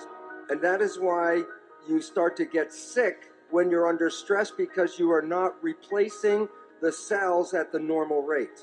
Okay, now there's another important effect about stress. When hormones go from the hypothalamus to the pituitary and then to the adrenal gland, it releases the stress hormones.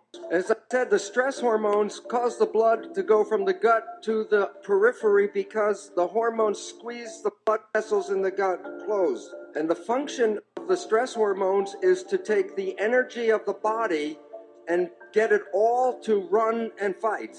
So stress hormones will shut off the functions of things that will not be needed in fight or flight.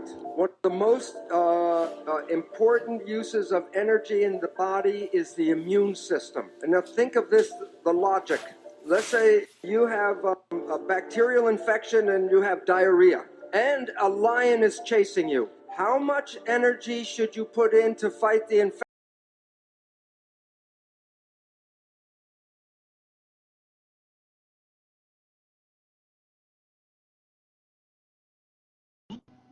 All right, sorry about that. Anyways, so now I'm in the car. All right, so I'm just gonna read what I wrote down here. Having a white candle continuously going with Raphael's sigil on it, and stating, "I am protected from. I am grateful for, having healthy cells, whatever.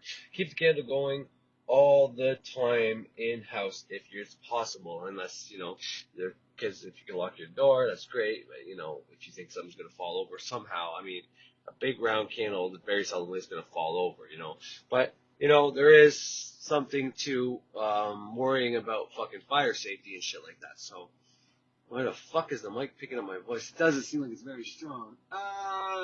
Okay, sorry guys, we're just trying to find the fucking where it would be coming in, but anyway, so yes, if you can keep a candle going. Now, for your initiation and shit like that, you're supposed to have a candle going all the time.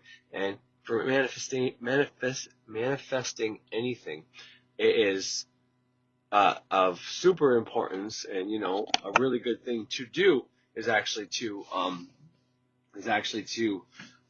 keep a candle going all the time. And the reason that is well, I guess it's the watchers, okay? It's not something I get into too often. I think I said it before, but the watchers that are, the people that I say if you will, go if you must, between us both there shall always be perfect love and perfect trust, okay? Well, those guys like pyrotechnics. They like fire. They like candles. So, therefore, by leaving the candles lit all the time, you have a great chance of, impressing them. And them seeing what you want, seeing the altar, seeing, you're always giving them candles, or you're always, Anyways, point is, it keeps them there. And the more the watchers are there, to me, anyways, in my experience, the faster the manifestation happens, okay? So, that's one thing you can do. And, if your candle's always lit, because there's something that, Snyder, what's his name? Fucking David Snyder said, okay? Psychic defense. He's like, most people talk about psychic defense, and you visualize this white light around you protecting you, and he's like, or multiple different versions. Like, those things are great, and they do work. He's like, but once you stop doing it, it's not working anymore. And he's right to a certain extent, unless you take Birch's advice, and, like he programmed his mind to do that automatically when he goes to sleep. So he doesn't even have to do that. And it's kind of like how the microcosmic orbit works for me now. I do it every night upon laying down at first. And even if I'm sleeping, it's happening in dreams and shit like that. So I know I'm always doing the microcosmic orbit, so I'm always getting fresh energy. So I'm always feeding my egregores. I'm always, you know what I mean? So I don't have anything to worry about. So likewise, you can go that route and program. You can program your subconscious mind to continuously have have protection on you, or to automatically go up at certain times of the day, or whatever you want to do. You just have to conceive of it, and it can be done. It's as simple, basically, as that. If you conceive it, if you can think it, then you can do it. You know, the R. Kelly song, "I Believe I Can Fly." Those lyrics, straight up, that's well, it's not what he means, but that's certainly relevant for what I'm talking about right now. So, but having the candle going with your sigil on it, with your intent on it, with what you want to manifest on it, and that candle, that flame being there, that element being there, especially, and, you know, you might be the person that has an incense going as much as you can. Obviously, it's harder to keep an incense going all day. You don't really want to do that, especially if you're not home. But the more you can have that candle going, the better, especially if it's got your intention for protection, for healing, and the like. Now, going along with that, now this is if you can afford it. You can do both, you can do one, the other, and this kind of plays into, you know, let us say, how I used to say I worked with the waxing moon. One half of the month I'd do the waning, banishing something away, and when it was waxing, I'd be invoking that thing. So, you know, doing one thing at a time, but accomplishing the same goal, because when you invoke, you must banish. So, doing that same concept, if you can have a black candle at the same time, because black is, I'm just looking at my notes here, so I don't have to say extra words, okay? So, white, blue is normally protection, Raphael is orange, corresponds, like, okay, blah, blah, blah. Where am I? Okay, be careful when using red, okay. You can, and I have used black for protection, but usually I use that as more of a transformation kind of protection, like the transformation sigil that Birch gave out that I fucking use almost all the time, which is great for also feeding egregores, by the way, with your friends or your enemies' energy, but that's a different video, I guess. But transform bad energy into good, because black absorbs energy. You know, if you sit on a roof with shingles, it's hot as fuck. And you're on the pavement with your bare feet, it's hot as fuck. When you wear a black shirt, it seems like it's just hitting you. A black car, you know, it's twice as hot. Black absorbs, especially when it comes to light, but it absorbs. It can absorb bad energy, it can absorb positive ions, however you want to. Too many positive ions isn't a good thing.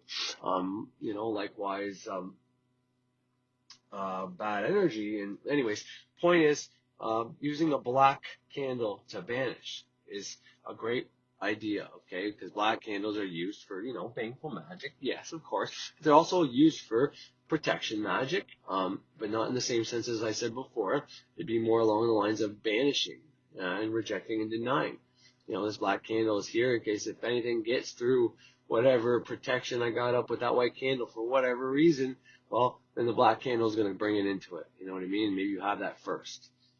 Before where you are, or whatever the case is. And, you know, the way I use the transformation sigil is, well, that black candle is going to take in anything, absorb anything. Well, then I have the transformation sigil on there that then transforms that dark energy into whatever I stated I want it to be, whatever I saw it happen to be. And then I use it for that. And that could be, you know,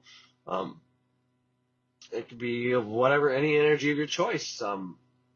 If you can, baneful energy, that transforms, sigil black candle, transform energy into your choice, the energy. So, okay, if you can get by or have both black and white candle there, use both at the same time. White for healing and protection, affirming you're healthy, then the black for banishing, reject, deny, all stressors or warriors, or all viruses, infections, disease, illness, sickness, or transform any or all of those into healing energy and healthy cells. And however, this is where I say I don't promote or say to banish something if you've never had it before. So I already went over that. I don't need to go over that again. But so right here when I talk about the stressors, so your white candle is there to protect you. So if something gets in past your defenses in your house, around your children, because they don't have a pentagram on, they don't visual the white light, they haven't programmed their subconscious mind to protect themselves, right? So they need protection. Well, who's their protection? Well, you're the fucking parent. You gotta protect them. How are you gonna protect them? Well, the white candle, you make it so you protect your whole goddamn family. Whether it's outside the house, whether it's right at the fucking front doors, whether you have an egregore, it's gonna stomp its ass down when it comes in, doesn't matter, but figure it out.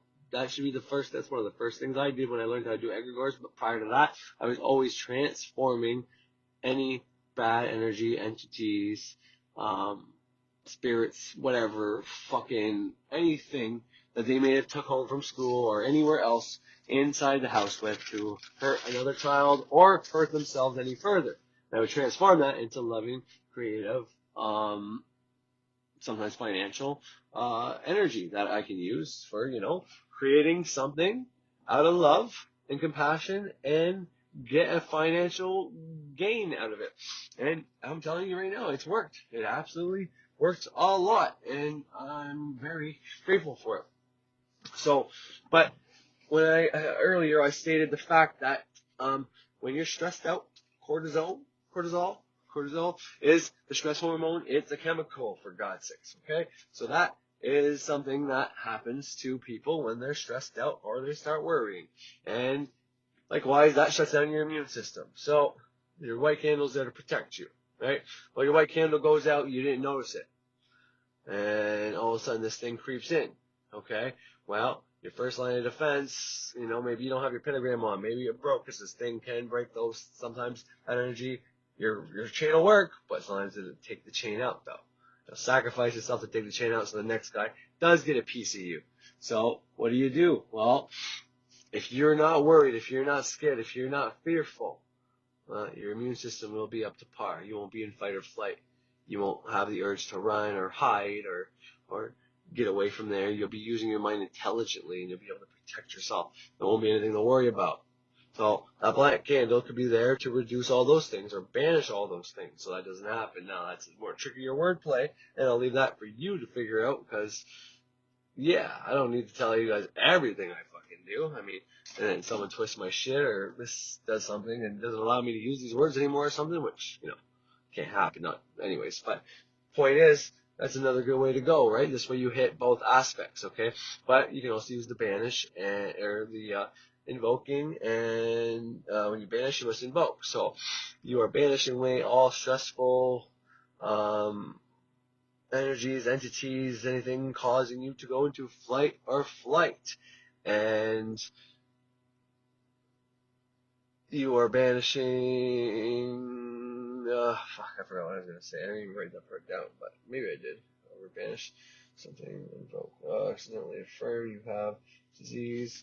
Sorry, I was just trying to see if I wrote something down. Anyways, so you can be invoking healing cells, healthy cells, a healthy immune system, and then with the other way, you could be banishing away anything that will weaken your immune system, anything that will divert blood and energy from your immune system, something to that effect. And you could do that for every person in your house. You write all their names on the candles, sign their names, sign your magical name, and the whole, I will thee, so mote it be, harm free if you want. And make sure anything you're trying to banish, you say banish, reject, deny, or free from, or something free, okay? So make sure you do that. But that's a great way, because your intention's on that candle, it's burning, the watchers are watching it, the element is there, any other element is there, it's an extension of your fucking mind. Therefore, when David Snyder says you can't always be thinking about it, well, if that's an extension of your mind, it's on your thing, and you got your watchers from your mind watching that, well, technically, it's always going, and that's why during the initiation, having that white candle going really amps up your abilities. It really amps everything up. It's very important. Now, I didn't always have one going, but I always did my best when I had the money to do that. Okay? And, fuck, man, it was hard sometimes. And I've stolen candles at fucking age of 31 because I didn't have any, but I really wanted to see this through. And, I probably got some karma for that or whatever, but it is what it is. I don't regret it. So, if you use black to transform any situation, energies, and entities in your home or elsewhere into love, creative, financial energy, you won't turn off immune system and promote healing, elsewhere, into love, creative, financial energy. You won't turn off immune system, promote healing and get cash. And if there is someone who thinks anyway, so I don't know what I was trying to say there, but I think it was just something along the lines of what I just said, banish and invoke. So using the black candles is a good idea. Using the white candles is a good idea. If you can't use one or the other, you can use both. Regardless, you can switch it up, use a black candle, then use a white candle. Use a black candle, use a white candle. But you have one candle going all the time. And, don't be scared of black candles. They fucking work great. I mean, I've literally just lit a candle in the middle of the night sometimes without even writing anything on it. Maybe just putting Saturn sigil or the moon sigil on it, and I felt a difference. Like, shit just dissipates. So, you get in the habit of, if you find somewhere, like right now, I get big ones at the dollar store, really big fat ones, but they're very few and far between, and that's the next, I'm going inside after this, and I'm lighting that bitch up, and putting a big fucking sigil on there, and it's gonna be something remarkable. So, anyways, find a place where they sell them, get the best deal, whatever you gotta do, If you can't use black, well, that's fine, but maybe state what you're trying to do, use the white candle, use a dark candle, use red, whatever. Just, you can get creative with this, and you don't have to stick to these guidelines all the time. There's guidelines for you to make your path, for you to have correspondence, for you to know how to go a specific way, and from there you can try what may or may not work, and from there you can alter that, and you get to a point where it doesn't even matter anymore. You don't have to read any more books on how to do things, because you already have your way. You already know how to do everything that you need to do. So, so if someone thinks they have been infected, or or infected,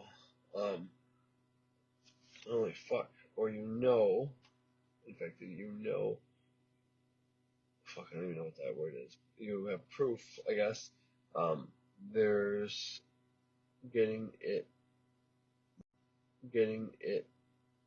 there's some, I don't know, anyways, getting it and potentially remove it from said person.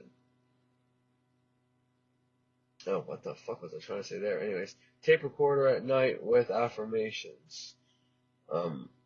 Strengthening your immune system, banishing thoughts, or having virus affirmations starting with you relax, never stress. Well, don't use never, free from stress. Jesus. I'm sorry about all the dead air. I'm not trying to be that guy. I can't even read my writing, but protected from viruses and so on, like I said before, while asking direct how this virus now has a vaccine or has been conquered, so on, basically using all magic what I use to, I teach and go over with, keep going. Anyways, wow, still fucking. Okay, I don't know what I'm trying to say there, but I'll get into the next phase of this thing, okay? So, that's for protecting yourself from shit and trying to reduce stress so your immune system is strong. Now, if someone thinks they have it, or they have it somehow without going to a hospital first, well, then that's up to you. If you really think someone has it, like your kid or something like that, that's your call. What you're going to do there. You say, well, we'll battle this together, or go to the hospital, potentially be a guinea pig, potentially get help, and everything works out. You never know. But that's up to you. In my situation, I would do placebo effects of my kid. I would use every magic I've ever taught you. Letting them go to sleep recorders, saying they've got a strong immune system, getting them relaxed and not stressed out about thinking they have it or not having it. I'd be banishing every single thought of me having it at that point. I would just do everything I have since there's no vaccine. And then you could be doing candles for a vaccine to happen faster. You could make up that you found a vaccine, you'd be in contact, and this one has to be tested, but whatever, it doesn't matter. You get that belief in that person, and you get it gone. You can fucking take them to whoever you want, Reiki healer, and they'll work on them. And I honestly think you get that immune system started strong, you're going to go. Vitamin C and all that, and then you just keep using all these different magics to keep things away, whatever. But that's uncharted territory, and I can't really tell you. But banish, reject, deny would be your first line of defense with the thoughts, and getting that immune system started would be the next one. And then after that, the rest would be just recorder every night while they're sleeping, maybe meditation, so on and so forth, something like that. Okay, but as for like the actual things you're supposed to do, I'm pretty sure you already heard it. You don't stand in public places. Don't be around anybody spitting on you while they talk and shit like that. Wash your hands, sanitize. Shit like that. I would also add, drink a lot of fucking water. And I would also put the salts in there. Himalayan sea salt is cure for common cold, and one of the things we started with was 4 of these strands are part of the common cold or equal to the common cold, or something like that. And the common cold that the Himalayan sea salts, I think, directly affects is the one that creates the phlegm, and not the virus or infection phlegm, but just one that gives you lots of phlegm and you're coughing, That's the common cold it generally tackles. It gives you a higher alkaline, so it can't exist in your body, basically, so to speak. So I would add that to there, and also nose breathing, deep nose breathing, deep practicing, doing 4 breaths per minute or even less, as much as fucking possible, and you will feel the difference instantaneously if you do it. If you're doing it, I'm telling you, you're gonna feel like $1,000,000. You're probably gonna go into a meditation state. Your body will take over more or less. If it's your first or second time, it won't take over the breath you were continuing with, and then you'll eventually come out of it because you're not breathing deeply anymore. But the more you do that, the more your body will just breathe deep like that. And the longer you do that, the more carbon dioxide you get out of your body, the more pure your body gets, and better, and your organs are safer. And you have less reason to stress, because, something to think about is, okay, when we have breathing, when we are shallow breathing, right, we're using the upper part of our lungs only, okay, that causes anxiety all on its own, and, some people may have went into that, I don't really know, but the theory I've come up with, and, this is speculation, but it's probably right, but, let's toot my own horn again, but anyways, whenever you don't breathe deeply, because you're taking carbon dioxide in, whether you want to look at it as the amount of oxygen you take in, carbon dioxide is a byproduct and it has to come out, or there's carbon dioxide in the air, so every time you bring in oxygen, some comes in and it comes out. Regardless, especially if you're mouth breathing, you're never getting rid of as much carbon dioxide as is in your body as the oxygen you're bringing in. You know what I mean? So you have that trapped in there. And you're also not getting the oxygen down to the parts where you need to be down to. That's a huge fucking mistake right off the hop. But getting the carbon dioxide out is the other half of that. When you invoke, you got to banish, so you're bringing in the oxygen, you got to get rid of the fucking carbon dioxide. And you're not really, if you're just mouth breathing, you're barely bringing in oxygen, and you're most certainly not getting rid of carbon dioxide. You're probably getting rid of oxygen more than anything. But how does it cause you stress? Well, the organs get carbon dioxide instead of oxygen, and they got to get rid of that. So not only they can't run properly, so they don't have the blood oxygen level. They don't have oxygen what they need to run off just as much as they need blood and energy. Like the energy comes from the salts and alkaline and all that. And that's like the fucking elements all on its own within your body's process. And that's profound, something you should definitely look into and find the correspondences. But anyways, they have to be, it's got to figure out how to get rid of the carbon dioxide without being able to push it out with breath. That's fucked up. It's a gas. How are these organs going to get rid of that without using the lungs? Because the lung is just trying to get a little bit of oxygen in to keep the lungs going, let alone the rest of the fucking body. That's why breathing through your nose is super important. And it keeps you out of stressful states and anxiety. And sometimes I've had it before, and I'm sure most people out there have had moments where they're stressed or anxious for no fucking reason. They have no idea why. Well, here's something to think about. What if it's, how we talked about how the stem cells, you take them out of someone's body, and not even in a new body yet, they can kind of do stuff in a petri dish, put them in someone else's body, and they got their own consciousness attached to them, right? They can think of now. Well, what if the cells that make up the organs, so the organ cells, are speaking to your subconscious mind. Subconscious mind transfers that to your nervous system, and then you feel it as anxiety, and you just don't understand why, because everything's going good. Something to think about. Anyways, communication, maybe it's through nervous system. Okay, make decisions. Now, if your child has it first make a decision if you're going to diagnose. Okay, I already said all that. And start back up, and can be fight or flight virus, placebo effect, blah, blah, blah, blah, blah. So anyways, that's a little bit more about what I wanted to say about all that.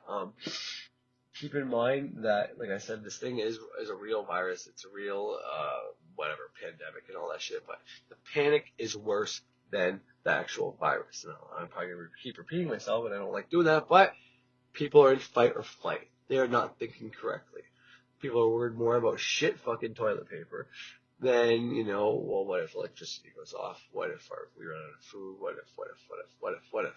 They're in fight or flight. It's not their fault. They've been triggered, okay? If anything, this is like this huge proof that magic really does work, and you can trigger people in certain ways.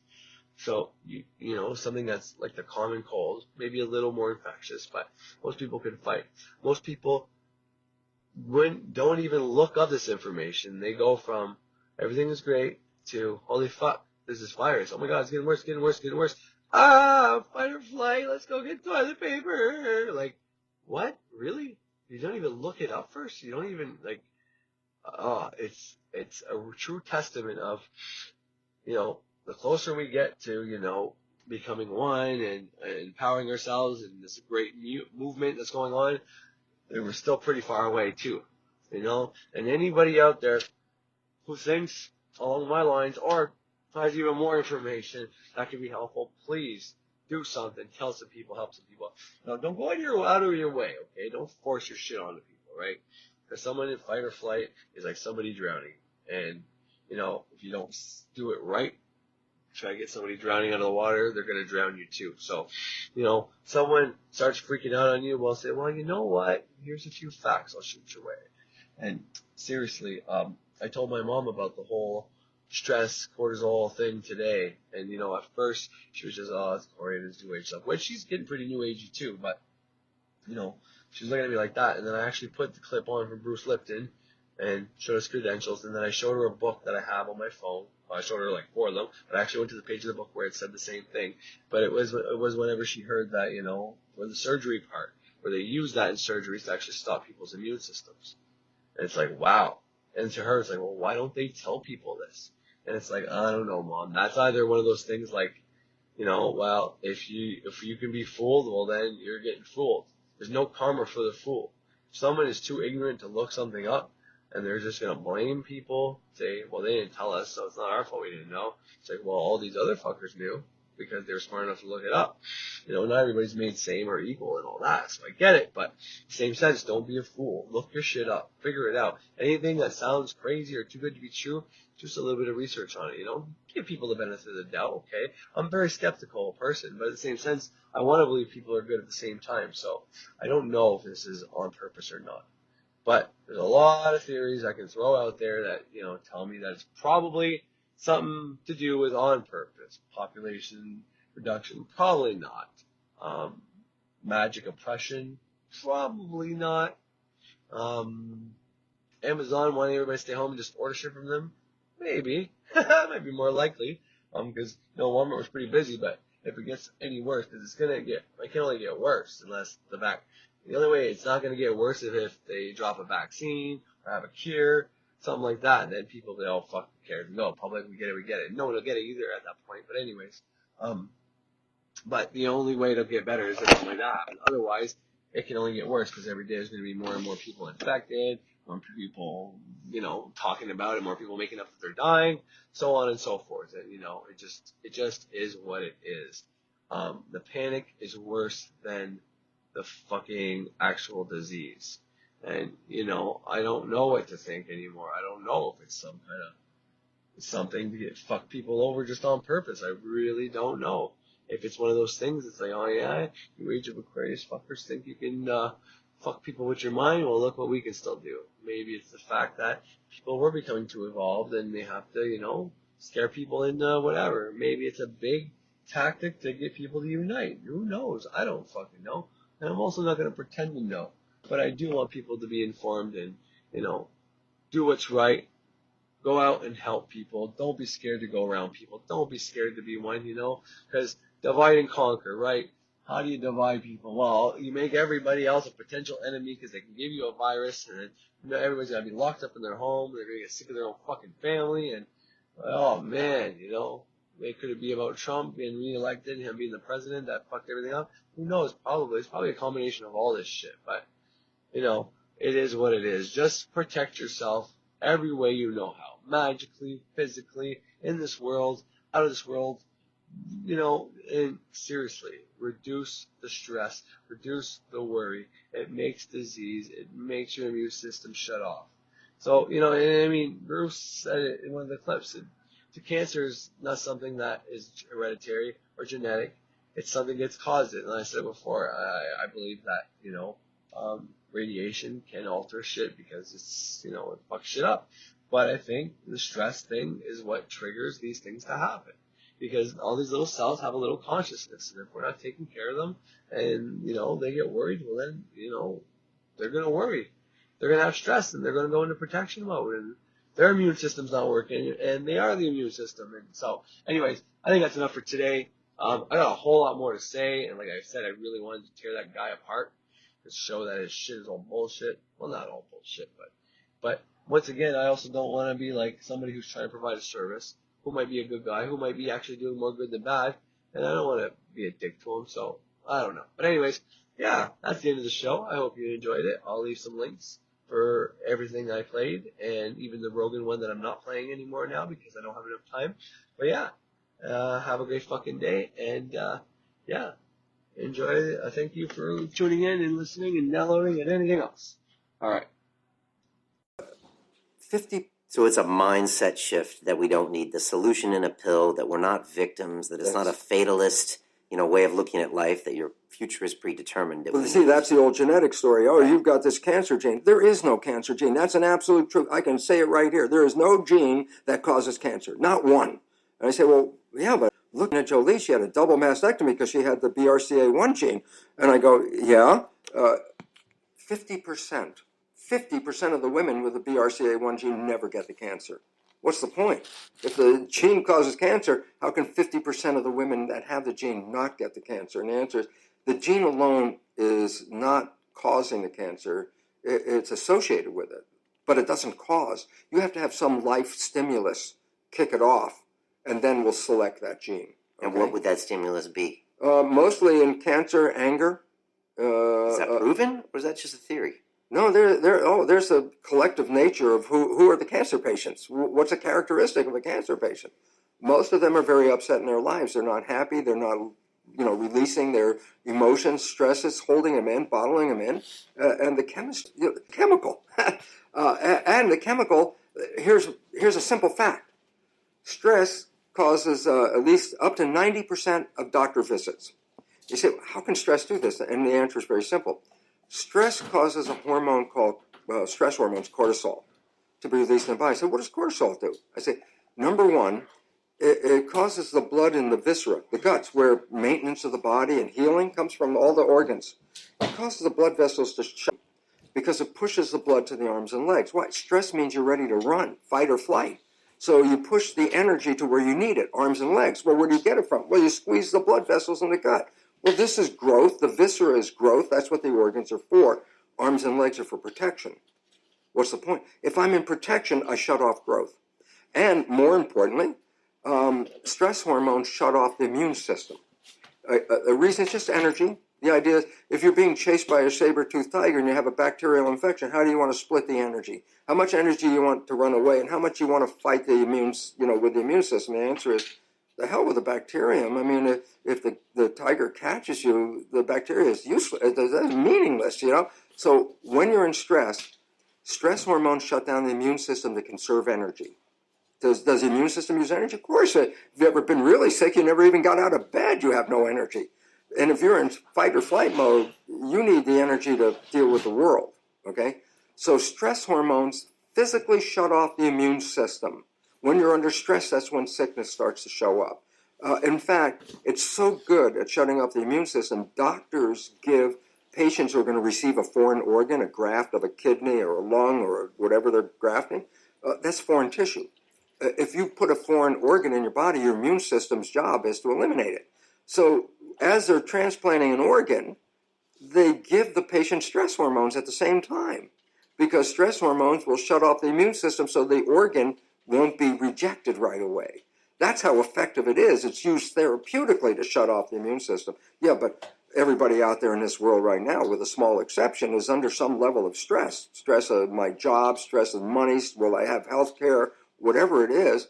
And I say, yeah, every one of those people is dripping stress hormones continuously in their body, and those hormones inhibit the immune system, and the result is illness. And if you stop the growth, you say, yeah, but I'm an adult, I don't need to grow. And I say, yeah, but you have to replace hundreds of billions of cells that you lose every day.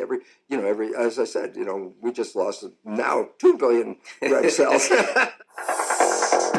Continue watching this fascinating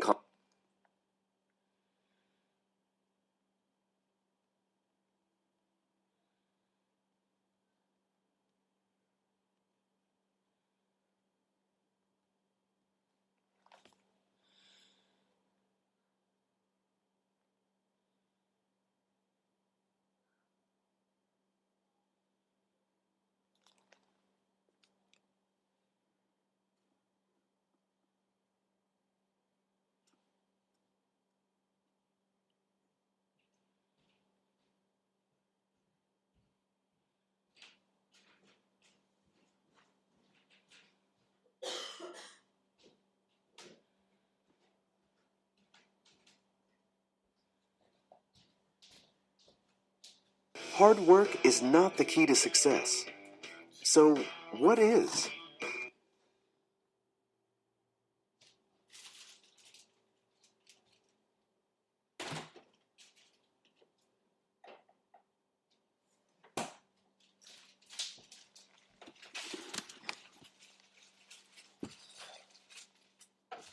Every one of you right now is infected with almost all of the disease germs that humans have. Right now, if I take a blood sample, I will show you you all have viruses and bacteria and parasites. The government knows this. And ever since 9/11, they keep in the media, the newspaper, the television, more stress, and the result is very important.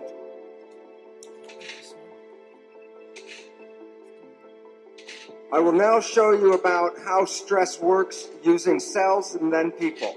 So I put cells in a petri dish, and I split the group into 2 dishes. Take the chemicals of a brain that is stimulated by stress and put those chemicals in a plastic petri dish with my cells. You know what? The cells stop growing and they begin to die. When? He's ready now. He told me to talk to him when we leave. You know what? There's an old saying called fear kills. And I go, yep, there's a biology for that. And why is the chemicals released by the brain in fear shut down the growth of the body and shut down the immune system? And you go, why would it do that? And the answer is simple. Let's say you're being chased by a saber-toothed tiger. And I say, you have, here's the amount of energy in your body, 100%. I say, how much of that 100% do you want to allocate to run away from that saber-toothed tiger? 100%. I go, yeah, so what does that mean? Well, I say, well, the body was using energy for things like growth. And you say, well, I'm an adult. This is very important. I go, yeah, but guess what? Your body's made out of about 50 trillion cells, and every day, your body loses hundreds of billions with a B, hundreds of billions of cells. Normal attrition die. Red cells are dying by billions. But by the second, you're losing billions of cells. I say, important point. How can I stay alive if I don't replace the cells? I say, then it says you have stem cells, and they're the equivalent of embryonic cells. So every day while you're losing hundreds of billions of cells, your stem cells are dividing and creating hundreds of billions of replacements. Every day you're growing. So, but what happens is you're being chased by a saber-toothed tiger. You have energy to replace those hundreds of billion cells, and you have a lot of energy. But I say, how much do you want to run away from the tiger? And Lewis, you said all of it. I go, yeah. So I said, what about growth? I say, stress hormones shut down the growth of the body to conserve energy to run away from the threat. So the moment you're in stress, you stop replacing the body cells. Well, that sounds like a very negative thing. If I need these body cells to live and I'm under stress, I go, but wait, go back to when the system was developed. 100,000 years ago, 200,000, a million years ago. I say, well, what stress did you have? I say, run away from the saber-toothed tiger. That's a big stress. See, but when the system was designed, that long time period ago, I said, well, what are the stresses you have? I said, well, okay, running away from the tiger. I said, does that happen every day, all day? And I go, no, that's an event when it happens. It's rare, but you run away from the tiger. And I said, well, okay, you escape the tiger. Now what? I said, well, no more stress. And then I go back into growth again. So stress originally was only used for short intervals, just a short interval. Run away from that tiger, get away. I'm free. I don't have to have stress anymore, and I'm back to growth. Today's world is quite obvious. It's 24/7, 365 stress every day. The world is creating a stressful environment for us. Are you going to keep your job? You're going to have enough money for the food and pay the rent? Are you going to have friends around? Or are you going to lose your friends? Or whatever? Every day you're in these stress issues. And it's like, guess what? Every day you're releasing stress hormones. Every day you're inhibiting the health of your cells that are being replaced. They're not being replaced very quickly. In fact, that's one of the causes of illness. The second cause of illness is also from stress, and that is this. The immune system, which uses a lot of energy. And I say, well, you know that, because if you've ever been sick, you didn't have enough energy to get out of bed. That's how much the immune system is using. It uses a lot. So we go back to the situation. I say, okay, you happen to have a bacterial infection, a bad case of diarrhea that happens to be brewing right now, but you're also being chased by a saber-toothed tiger. How much of your energy do you want to fight the diarrhea, bacterial infection, and how much do you want to run away from the tiger? So the issue is this. Stress hormones conserve energy from the immune system by, guess what? Inhibiting the immune system function. When you're stressed, you don't want to use all that energy to be in bed and recover. You want to run away from that tiger. So I say, well, you got this bacterial infection. You got a tiger chasing you. Who cares about the infection? Simple reason, as Luis said, if the tiger catches you, the bacterial infection is not your problem anymore. And so the significance is stress has now done two things. One, it shuts down the growth of the body to conserve energy so that you could run away from that tiger. And two, it shuts down or inhibits the immune system, which is protecting you from threat, but internal threat. And the result is what? Stress, and this is a fact. This is it. You ready? 90% of illness on this planet is directly tied to stress. For what reason? Because you've interfered with keeping the body alive by replacing the cells, and you've shut down the immune system that's protecting you from the infection, and sure as hell you're going to get sick when you're stressed. That's what the consequence of stress is, sickness. And the reason is why? You're not maintaining yourself. I mean, the immune system is shut down. You know what? Interesting point. There's a therapeutic use for stress hormones. When a doctor wants to transplant an organ into a person, let's say I want to transplant a kidney or a lung or a heart into a patient, remember, it's foreign tissue. If I transplant somebody else's kidney into your body, your immune system, by definition, should say, hey, not self, and eliminate the kidney, okay? So I say, well, how do doctors make sure that the transplanted kidney isn't rejected? And the answer is they give the patient stress hormones before doing the operation. So that when the kidney is transplanted, the immune system is being inhibited and will not attack the kidney.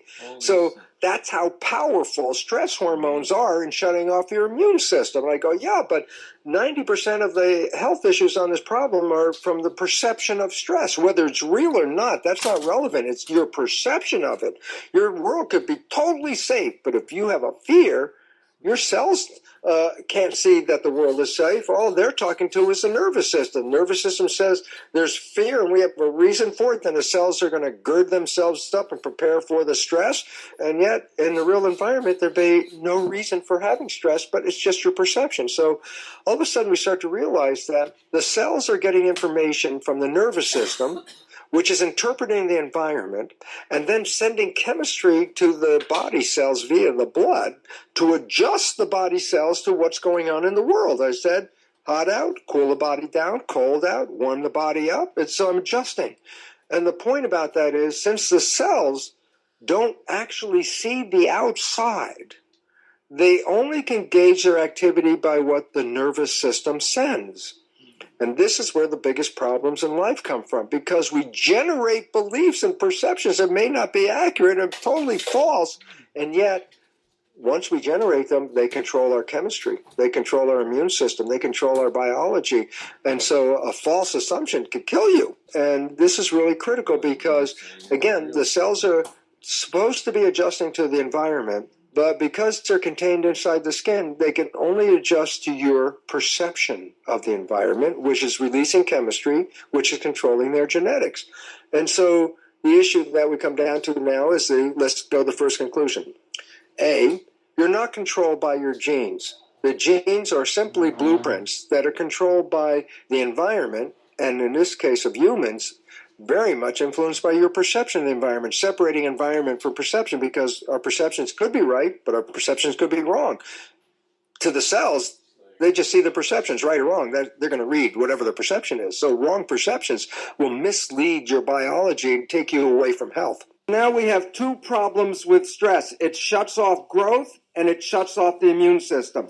There's a third problem, which I call adding more stress. When you are in fight or flight, do you think you use conscious reasoning or reflex behavior? You use reflex behavior. The stress hormones squeeze the blood vessels in the gut, causing the blood to go to the periphery. When the stress hormones come into the body, they also go to the brain, and they squeeze the blood vessels in the front of the brain where consciousness is to push more blood to the back for reflex behavior. That means when you're under stress, you are less intelligent. And for my example, I give you the people of the United States. And the reason is the government knows this.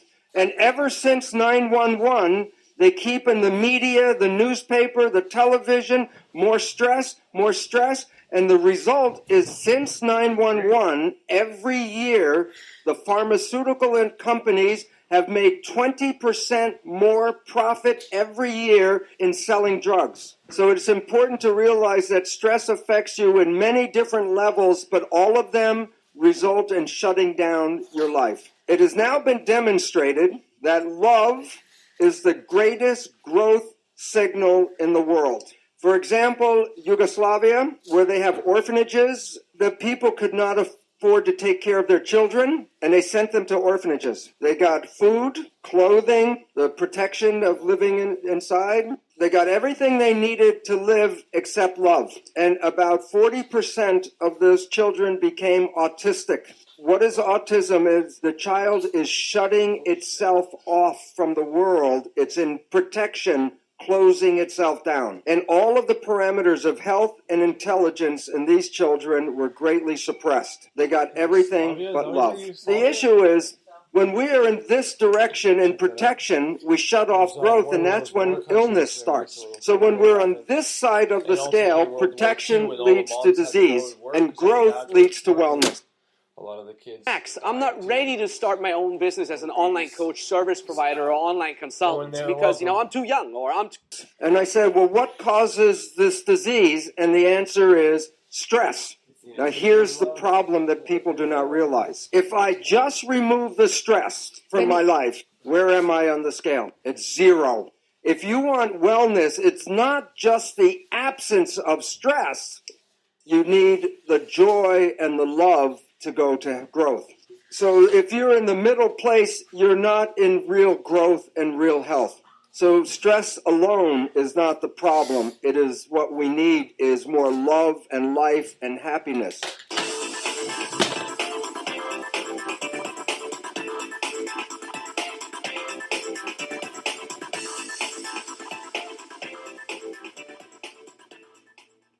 keep hearing the same shit over and over again, though. Fuck.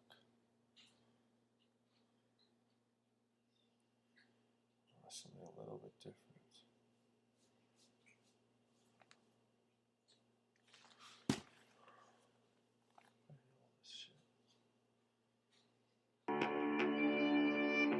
It took about 20 years before science owned what I was talking about.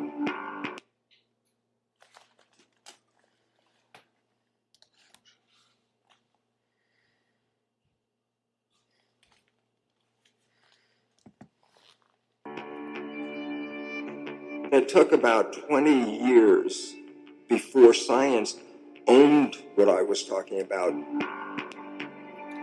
if you understand epigenetics, you don't need the pharmaceutical industry. That's not in the interest of one of the biggest industries on this planet to say you can heal yourself without drugs. And I go, absolutely. Look, I can feed you with an idea that this pill that we just got from the pharmaceutical company, it's the greatest, best thing for your issue. And I give you this pill and you get better. And then later you find out it was a sugar pill and everybody goes, yeah, that's called the placebo effect. I go, what does it really mean? I said, you didn't get healed by the pill, you got healed by the belief in the pill. At least 1/3, minimum of 1/3 of all medical intervention is, it's the placebo effect where the healing comes from. Everybody goes, yeah, I know about the placebo. I go, yeah, but that's a result of positive thinking. What about negative thinking? And this is what we don't talk about, but the reality is it's equally powerful in regard to affecting your biology as is positive thinking, but it works in the opposite direction. A negative thought is called the nocebo effect. Can cause any disease, and you can die. If you believe you're going to die, you can die from the belief. So we really have to watch out because, as psychologists would tell us, 70% or more of our thoughts are negative and redundant, replaying the same negative thoughts. I go, if thoughts have nothing to do with it, fine. But thoughts, positive or negative, shape our biology. And all of a sudden it says, well, now it's time to wake up because our negative thinking is manifesting a negative life experience. It took about 20 years before science owned what I was talking about and gave it the name epigenetics. That's the new science. Okay, which is the belief that through your behavior you can kind of alter your genetics, pass those on, express it differently. I'm probably using the wrong words. Well, pretty close right now. People talk about it as a reality, although it's still not totally understood or totally believed. It is now. It is a science. It's a hard science, and it's the leading edge. Now, I'll tell you where the problem comes from. Not so much the scientists, but the pharmaceutical industry. And the reason why this becomes important is because the pharmaceutical industry runs the show in medicine. And if you could put this kind of healing that I'm talking about into a capsule or tablet, they'd be talking about it right now. But this is a consciousness healing, and you can't sell it. And so what's the result? They're not interested in it. And they, through their money, which is massive, actually determine the curriculum in a medical school. And one of the things they're trying to get rid of are people who respond to the placebo effect, because the placebo effect throws the data right off the chart. A simple fact is this, and people might be upset, but the drugs like Prozac in laboratory tests are no better than a sugar pill. And that's how many billions of dollars a day on this planet are spent buying Prozac. Yes. Or statin drugs. Statin drugs help less than 3% of the people that take them. And in fact, they cause side effects that are dangerous in about 23%. So you help 3% with a drug, 23% are getting toxic from the drug. And the idea is these are drugs that, how long do you take statins? How long do you plan to live? Yeah. It's like, oh my God, that's they're drug dealers. Look, it's advertised every 10 minutes on television. There's a new drug or a drug, and it's put into their heads like, your life's not working right? This drug, look at the happy people. See, they've taken the drug and how happy they are. And people buy that story. And pharmaceutical drugs kill about 300,000 people a year. And everybody's, that's just the cost of doing medicine. And yet they have a war on drugs, which kill less than 30,000 people a year. And all of a sudden you got a war because 30,000 people died. 300,000 people died. That's business as usual. Okay. How do we break this cycle? How do you fight these huge companies? Basically stop buying the product. And you say, but how can I stop buying the product? And the answer is, well, empower yourself because you're the one that controls all this. Any drug that affects you got to understand this. If I take a drug and it affects me, the reason why it affects me is because I have a natural equivalent of that drug in my own biology. You don't take a drug and it affects you and you have a receptor for that drug, like you're having this protein receptor for a drug you may never take. That'd be silly. So if you have a receptor for a drug, then by definition, that receptor was already there because there's a natural drug. So in smoking pot, everyone, there's a drug called tetrahydrocannabinol. And guess what? You have receptors for it because you make your own. So the idea is this. Well, if you want to have the effect of the drug, do you have to take an outside drug? And I say, no, you have to change your consciousness because you already manufacture every equivalent of a drug right now. And the idea is, if you're not manufacturing it, then it means your consciousness is not supporting you in your health. And it's really an adjustment of consciousness, not an adjustment of your biology.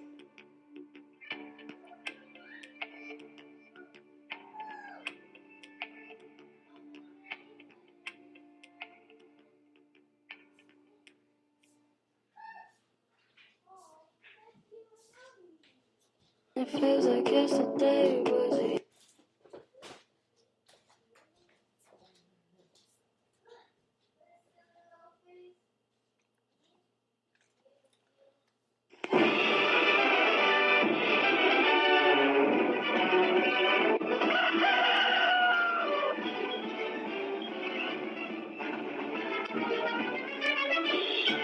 Hi, dear friends and cultural creatives. Bruce Lipton back again with the monthly newsletter. You may be asking, monthly newsletter, what happened in the last few months? Where have you been? Well, interesting story. Margaret and I just completed a 4-month round-the-world trip, stopping in such exotic and wonderful places as India, New Zealand, Australia, Chile, and Argentina. At each one of these sites, Margaret and I had the opportunity to meet wonderful people who are changing the world. And I would like to talk to you about these interesting adventures that we had. So during the next few months, we'll tell a story each time about something new that happened that's also affecting the world. And at the same time, I'd like to invite you to take a look at our new web page. We got a new web page, a new design, lots of new videos, podcasts, and articles for you to download for free and take a look at the empowering information available to you on that site. And we're also introducing something new, our membership-only site. What's in that guy? Well, in that site, we're going to have extra videos and classes and teleseminars and programs for your information that are not available to the general public. In addition, we'll have a monthly science report from Dr. Funk, who happens to be me anyway, and Dr. Funk will tell us about new advances in frontier science that are influencing the way we live on this planet and the evolution that we're facing. And now, let's just take a look at an example of Dr. Funk so you can see what the future will hold for us. Thank you so much. Hi, Dr. Funk here, some circles known as Bruce Lipton. Welcome to the bowels of my laboratory. Today, I got a great story for you. Many times science is just about minutiae details that are totally uninteresting to the general public. But I have an article today that is going to change the world. And it's about a new understanding of what is called microRNAs.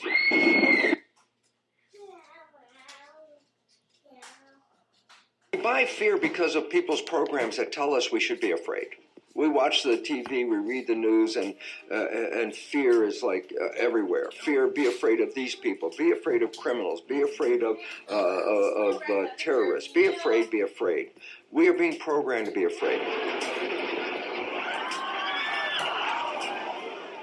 In the first days after 9/11, George Bush was on the television every day telling the world, be afraid, be very afraid. Whoever these people are, we don't know who they are. Where they're coming from, we don't know where they're coming from. Where they're going to hit next, we don't know. But be afraid.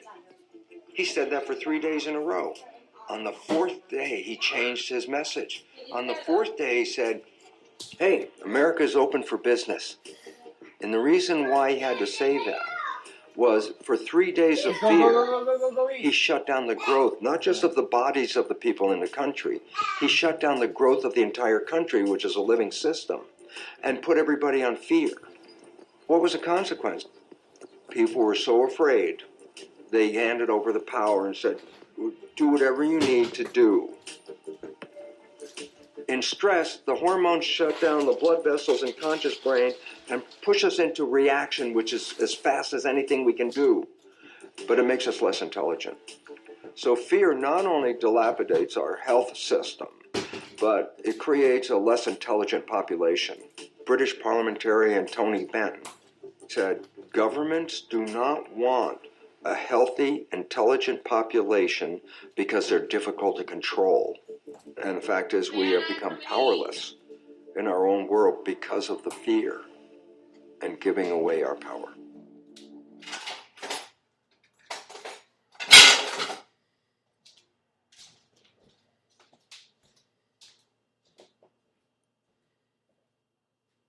Why are we doing this? Why are we doing what? Using my Old Spice moisturized with shea butter body wash? All I wanted was to use your body wash. And all I wanted was to have a body wash. Cells, the other I put toxins. The question is, if we are so able to be healthy and young, why do we get sick? One of the most important reasons is stress. I will now show you how stress works using cells and then people. So I put cells in a petri dish and I split the group into two sets. In one set, I put nutrients in front of the cells. The other, I put toxins in front of the cell. I put them back in the incubator and I come back later and take them out. Where do you think the cells are in each experiment? When you come back, when nutrients are in the dish, the cells move toward the signals as positive growth signals. But when toxins are in the dish, the cells move away from the threatening negative signals. So when the cell sees something that gives growth, they move to the signal with their arms open to take it in. But if the cells see toxins, then what they do is they move away from the signal and close themselves down. Cells cannot be open and closed at the same time. Cells cannot move forwards and backwards at the same time. The conclusion, cells can be in growth or they can be in protection, but they can't be in both at the same time. So in summary, cells move to positive signals when they're in growth. They're attracted to positive signals. And cells will move away from negative signals. They'll be repulsed, but they're in protection. But there are signals that are neither positive or negative. I call them elevator music. When you get in the elevator, you don't dance, but you don't get sick. But the same thing happens in humans. The mind will perceive the environment. And if it sees what it believes to be threatening, it will send a signal to the cells telling them that the environment is not supporting. And the system is called the hypothalamic pituitary adrenal axis. The hypothalamus is the part of the brain that interprets the perception. When the hypothalamus sees stress, it wants to tell the whole body something is going on. So it sends a signal to the pituitary gland, which is called the master gland. And that gland sends signals to 50 trillion cells. But if it's a threat, it will send the signals to the adrenal glands, and the common understanding of the adrenal glands is fight or flight. Then the adrenal glands release stress hormones to the body. And the first thing the stress hormones do, and I'll make a quote from a physiology textbook. The stress hormones cause the blood to preferentially go to the arms and legs. And why the preference for arms and legs? So you can run or fight. If the blood is preferentially going to the arms and legs, where was the blood before it was going to the arms and legs? It was in the viscera. And what's the function of the viscera? Growth, health, maintenance. Okay? So then logic. If the blood leaves the viscera, what happens to your ability to grow and maintain yourself? It goes down. And the reason is when you're in protection, you shut off growth. So like the single cell, the whole body is in growth or protection, but not both at the same time. Now, some people think of growth from a baby to an adult, but everybody needs to grow every day. Even if you're 100 years old, you need to grow every day. And the reason is that your cells are dying every day. Billions and billions of cells, like the lining of the gut, has to be replaced every 3 days. That's why chemotherapy is very toxic, because chemotherapy kills dividing cells, whether they're cancer cells or normal cells. That's why people that are on chemotherapy have trouble with digestion, and their hair falls out and doesn't come back, and the skin doesn't grow well. So if your days are filled with stress, then you are putting lots of hormones in your body to direct you for fight or flight. And that is why you start to get sick when you're under stress because you are not replacing the cells at the normal rate. Okay, now there's another important effect about stress. When the hormones go from the hypothalamus to the pituitary and then to the adrenal gland, it releases the stress hormones. As I said, the stress hormones cause the blood to go from the gut to the periphery because the hormones squeeze the blood vessels in the gut closed. And the function of the stress hormones is to take the energy of the body and get it all to run and fight.